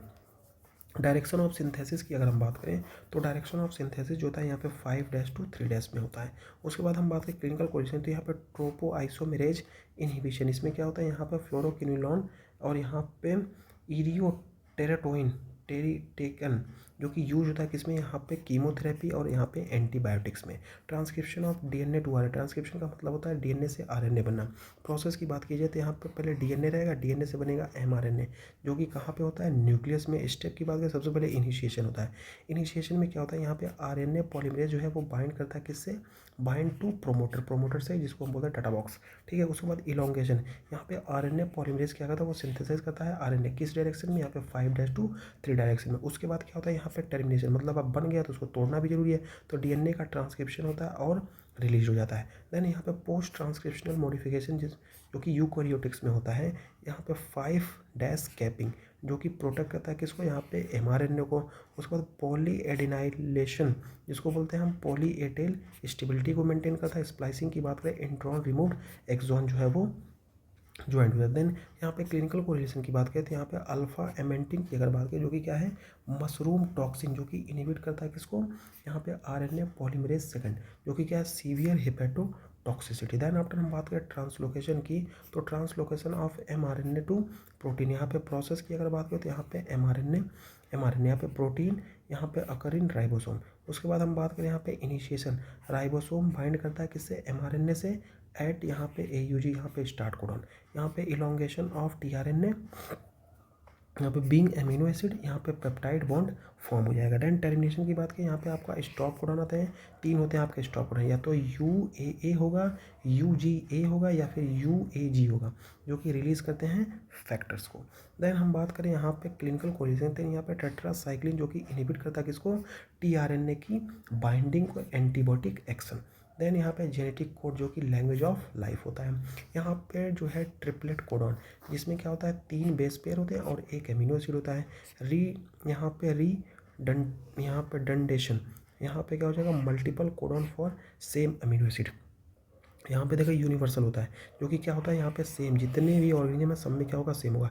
Start codon की बात करें तो यहाँ पे AUG जिसको हम बोलते हैं मिथ्योनिन, और स्टॉप कोडॉन तो मैंने आपको बताया है UAA, UGA, UAG, और यहाँ पे UGA, यहाँ पे you go away. Then mutation की बात करें, यहाँ पे एरर हो जाएगा किसमें, कोड में। तो यहाँ पे टाइप्स ऑफ म्यूटेशन, सबसे पहले यहाँ पे साइलेंट, यहाँ पे नो चेंज इन प्रोटीन जिसको बोलते हैं यहाँ पे वोबल इफेक्ट। उसके बाद यहाँ पे मिस सेंस, यहाँ पे 1 अमीनो एसिड जो है वो चेंज हो जाएगा। एग्जाम्पल के तौर पर यहाँ पे सिकल सेल एनीमिया के केस में। नॉनसेंस कोडॉन की बात करें तो यहाँ पे स्टॉप कोडॉन क्रिएटिंग जिसको बोलते हैं यहाँ पे ट्रूनिकेटेड प्रोटीन। यहाँ पे फ्रेम शिफ्ट में क्या होता है, इंसर्जन या फिर deletion shift the reading frame, यहाँ पे सीवियर इम्पैक्ट जिसकी वजह से सीवियर इन्फेक्ट होता है। देन हम बात करें यहाँ पे क्लिनिकल कोलिशन की, तो सिस्टिक फाइब्रोसिस एक कंडीशन है जिसमें क्या होता है, यहाँ पे F508 का म्यूटेशन हो जाएगा। यहाँ पे डिलीशन ऑफ यहाँ पे फिनाइल एनिलीन, मतलब किस जो है अमीनो एसिड, यहाँ पे जो फिनाइल एनिलीन होता है उसका डिलीशन हो जाता है। किस केस में, यहाँ पे सिस्टिक फाइब्रोसिस में। CFTR जीन की अगर हम बात करें तो यहाँ पे जो है, यहाँ पे सिकल सेल डिजीज़ की अगर हम बात करें जिसमें क्या होता है, मिससेंस म्यूटेशन हो जाएगा। यहाँ पे ग्लूटामेट जो है वो valine in beta globin. Regulation of gene expression की बात करें तो यहाँ पे प्रोकैरियोटिक रेगुलेशन जिसमें लैक ऑपरॉन जो कि इंड्यूसिबल है, यहाँ पे on when lactose is present. Lac operon कब ऑन होगा, जब यहाँ पे क्या हो जाएगा, लैक्टोज प्रेजेंट होगा। और यहाँ पे TRP ऑपरन जो कि रिस्पॉन्सिबल होता है off when tryptophan is present. Eukaryotic regulation की बात की तो इसमें क्या होता है, ट्रांसक्रिप्शन फैक्टर इन्हांसर होता है और साइलेंसर होता है। और EPजेनेटिक जिसमें क्या होता है, यहाँ पे मिथाइलेशन, यहाँ पे जीन ऑफ एसिटाइलेशन जीनोन। देन हम बात करें यहाँ पे क्लिनिकल कोलिशन की, तो यहाँ पे हाइपर मिथाइलेशन जिसमें क्या होता है, ट्यूमर सप्रेसर जीन जो है वो इनएक्टिव हो जाता है, उसकी वजह से यहाँ पे कैंसर का रिस्क आपका बढ़ जाता है। देन हम बात करेंगे यहाँ पर DNA रिपेयर के मैकेनिज्म की। टाइप्स की बात करें तो यहाँ पे मिसमैच रिपेयर जो कि फिक्स होता है किसके द्वारा, रेप्लिकेशन एरर के द्वारा। डिफेक्ट हो जाएगा तो उसकी वजह से आपको क्या देखने को मिलेगा, यहाँ पे Lynch syndrome. Then nucleotide excision repair, इसमें क्या होता है, फिक्स किया जाता है बाई यहाँ पे UV यहाँ पे इंड्यूस्ड पिरामिड डाइमर। इसमें डिफेक्ट होता है तो क्या होता है, जीरोडर्मा पिगमेंटोसा देखने को मिलेगा। बेक्स एक्सीजन रिपेयर में अगर कोई दिक्कत हो जाए उसकी वजह से क्या हो जाएगा आपका, यहाँ पे रिमूव यहाँ पे एबनॉर्मल बेस, यहाँ पे यूरेसिल इन DNA। देन आफ्टर हम बात करेंगे यहाँ पे डिफेक्ट की वजह से क्या हो जाएगा आपको, एटेक्सिया और यहाँ पे टेलेंजेक्टेशिया, यहाँ पे डायलेशन ऑफ ब्लड वेसल आपको देखने को मिलेगी। यहाँ पे उसके बाद क्लिनिकल को यहाँ पे BRCA1 और BRCA2 का जब म्यूटेशन हो जाएगा इसकी वजह से क्या हो जाएगा, यहाँ पे डिफेक्टिव DNA रिपेयर हो जाएगा। और इसकी वजह से जो है आपको यहाँ पे ब्रेस्ट या फिर जो है ओवेरियन कैंसर देखने को मिलेगा। देन जेनेटिक इनहेरिटेंस पैटर्न की बात की जाए तो यहाँ पे मोड ऑफ इनहेरिटेंस, तो सबसे पहले ऑटोसोमल डोमिनेंट, इसमें क्या होता है, यहाँ पे अफेक्ट एवरी जनरेशन। देखिए जब कभी भी यहाँ पे ऑटोसोमल डोमिनेंट कंडीशन होगी तो उस कंडीशन में जो है यहाँ पे एवरी जनरेशन इफेक्ट। मान लीजिए ये कोई जो है, अब फिर इनमें जो है आएंगे बच्चे, यहाँ पे मान लीजिए बच्चे आए, ठीक है। अब मान लीजिए इनका किसी और के साथ यहाँ पे कोई हुआ, अब इनका यहाँ पे मान लीजिए कोई और किसी के साथ ये यहाँ पे हुआ और इनका किसी और के साथ,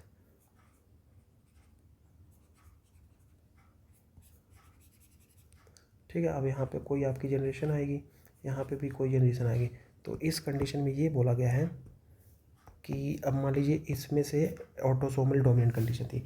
डोमिनेंट कंडीशन में क्या है, अगर इनको डिजीज़ है तो इनके जो ऑफस्प्रिंग आएंगे जितने भी आएंगे, ठीक है, सब में क्या होगी, ये डिजीज़ होगी, ठीक है। मतलब जनरेशन स्किप नहीं होगी। अगर डिजीज़ जो है आपके यहाँ पे है तो यहाँ पे जितने भी जनरेशन आएगी सब में जो है आपको डिजीज़ देखने को मिलेगी। और एग्जांपल के तौर पर आपको यहाँ पे मार्फन सिंड्रोम और यहाँ पे हंटिंगटन में। और ऑटोसोमल रेसेसिव की अगर हम बात करें तो यहाँ पे स्किप जनरेशन, मान लीजिए यहाँ पे डिजीज़ थी तो डिजीज़ यहाँ पे आएगी, मे बी 1-2 लोगों को यहाँ पे जनरेशन स्किप हो जाए उनको डिजीज़। और ये किस केस में आपको देखने को मिलेगी, यहाँ पे सिस्टिक फाइब्रोसिस के केस में और सिकल सेल के केस में। देन एक्स लिंक्ड रेसेसिव की बात करें, इसमें क्या होता है, सिर्फ मेल अफेक्टेड मोड। इस कंडीशन में क्या होंगे, जो मेल होंगे वो ज़्यादा अफेक्टेड होंगे। और ये कहाँ देखने होंगे, यहाँ पे हीमोफीलिया और यहाँ पे डिस्टली मस्कुलर डिस्ट्रॉफी में। और माइटोकॉन्ड्रियल इनहेरिटेंस की अगर हम बात करें, जिसमें क्या होता है यहाँ पे mtDNA only inherited from the mother, ये क्या होगा, मदर से ही, जिसको मतलब लेबर ऑप्टिक न्यूरोपैथी देखने को मिलती है। देन आफ्टर हम बात करें यहाँ पे जेनेटिक डिसऑर्डर, ठीक है, उसका म्यूटेशन टाइप और इनहेरिटेंस। तो सबसे पहले हमारा आ जाएगा sickle cell disease. Sickle cell disease में यहाँ पे मिस मिस सेंस, यहाँ पे ग्लू की जगह आपका वैलिन, यहाँ पे ग्लूटामेट की जगह वैलिन आ जाएगा, जो कि यहाँ पे ऑटोसोमल रेसेसिव कंडीशन। देन यहाँ पे सिस्टिक फाइब्रोसिस, यहाँ पे CFTR जीन का म्यूटेशन होता है या फिर डिलीशन आप बोल सकते हैं, ये क्या है आपका ऑटोसोमल रेसेसिव कंडीशन। यहाँ पे हंटिंगटन डिजीज़ की बात करें, जिसमें यहाँ पे केज रिपीटेड एक्सपेंशन हो जाएगा, ऑटोसोमल डोमिनेंट कंडीशन है। देन आफ्टर हम बात करें यहाँ पे डेस्टिनी मस्कुलर डिस्ट्रॉफी, इसमें क्या होता है फ्रेम शिफ्ट म्यूटेशन किस जीन का, यहाँ पे डिस्ट्रोफिन जीन का, जो कि क्या है X linked recessive condition. Then Marfan syndrome की बात करें, जिसमें यहाँ पे FBN1 इसको बोलते हैं फिब्रिलिन, इसका जो है क्या हो जाएगा म्यूटेशन हो जाएगा, और ये क्या है ऑटोसोमल डोमिनेंट। देन हीमोफीलिया, ये इसमें क्या होता है यहाँ पे फैक्टर 8 की डिवीजन, जिसको हम बोलते हैं क्रिसमस फैक्टर, इसमें क्या होता है आपका एक्स लिंक्ड रिसेसिव कंडीशन होती है। देन आफ्टर हम बात करें डाउन सिंड्रोम, जिसमें होता है ट्राइसोमी 21, जिसमें होता है नॉन डिसजंक्शन, और ये क्या हो जाएगा आपका स्पोरेडिक हो जाएगा। देन हम बात करें यहाँ पे न्यूक्लियोटाइड रिपीट डिसऑर्डर, इसमें क्या होता है ex girlfriend first aid help, यहाँ पे एक my test. And fragile X syndrome में क्या था CGG, यहाँ पे फ्रेडरिज एटेक्सिया, यहाँ पे CGAA हंटिंगटन में केज का, और यहाँ पे मोनोटिक डिस्ट्रॉफी में यहाँ पे CTG का। देन हम बात करें इसके समरी की, तो DNA रेप्लिकेशन की अगर हम बात करें, तो यहाँ पे ये क्या होता है सेमी कंजर्वेटिव, यहाँ पे 5' to 3' डायरेक्शन, यहाँ पे DNA पॉलीमरेज। ट्रांसक्रिप्शन की अगर हम बात करें, तो यहाँ पे DNA से बनेगा mRNA से क्या बनेगा आपका RNA पॉलीमरेज स्प्लाइसिंग। ट्रांसलेशन की अगर बात करें, mRNA से क्या बनेगा प्रोटीन डेट इज राइबोसोम। यहाँ पे म्यूटेशन की बात करें, तो यहाँ पे साइलेंट म्यूटेशन भी हो सकता है, मिस सेंस भी हो सकता है, नॉन सेंस भी हो सकता है, और यहाँ पे फ्रेम शिफ्ट भी म्यूटेशन हो सकता है। DNA रिपेयर की अगर हम बात करें, जिसमें आपको यहाँ पे मिसमैच देखने को मिलेगा नर बर, और यहाँ पे NZ भी है। और इनहेरिटेंस की बात करें, तो यहाँ पे ऑटोसोमल डोमिनेंट भी हो सकता है, ऑटोसोमल रेसेसिव भी हो सकता है, और एक्स लिंक्ड रिसेसिव, और यहाँ पे माइटोकॉन्ड्रियल इनहेरिटेंस भी हो सकता है। जेनेटिक डिसऑर्डर की बात करें, तो सिस्टिक फाइब्रोसिस है, सिकल सेल एनीमिया है, यहाँ पे हंटिंगटन्स डिजीज़, और यहाँ पे डेस्टिनी मस्कुलर डिस्ट्रॉफी। ये था आपका इंपॉर्टेंट जो है आपका जो है रैपिड रिवीजन किस चीज़ का, आपका माइक्रो बायोकेमिस्ट्री का। होप आपको ये वीडियो पसंद आई होगी। Thank you for watching, keep supporting and have a nice day. PDF के लिए मैंने लिंक जो है आपको वहाँ पे मेंशन कर दी है, तो आप चैनल से जो है लिंक देख सकते हैं। एंड आपसे बस यही रिक्वेस्ट है कि वीडियो को पूरा देखा करें, ठीक है, ताकि हमारा जल्द से जल्द वॉच आवर कंप्लीट हो जाए और चैनल जो है वो मोनिटाइज हो जाए। Thank you for watching, keep supporting and have a nice day.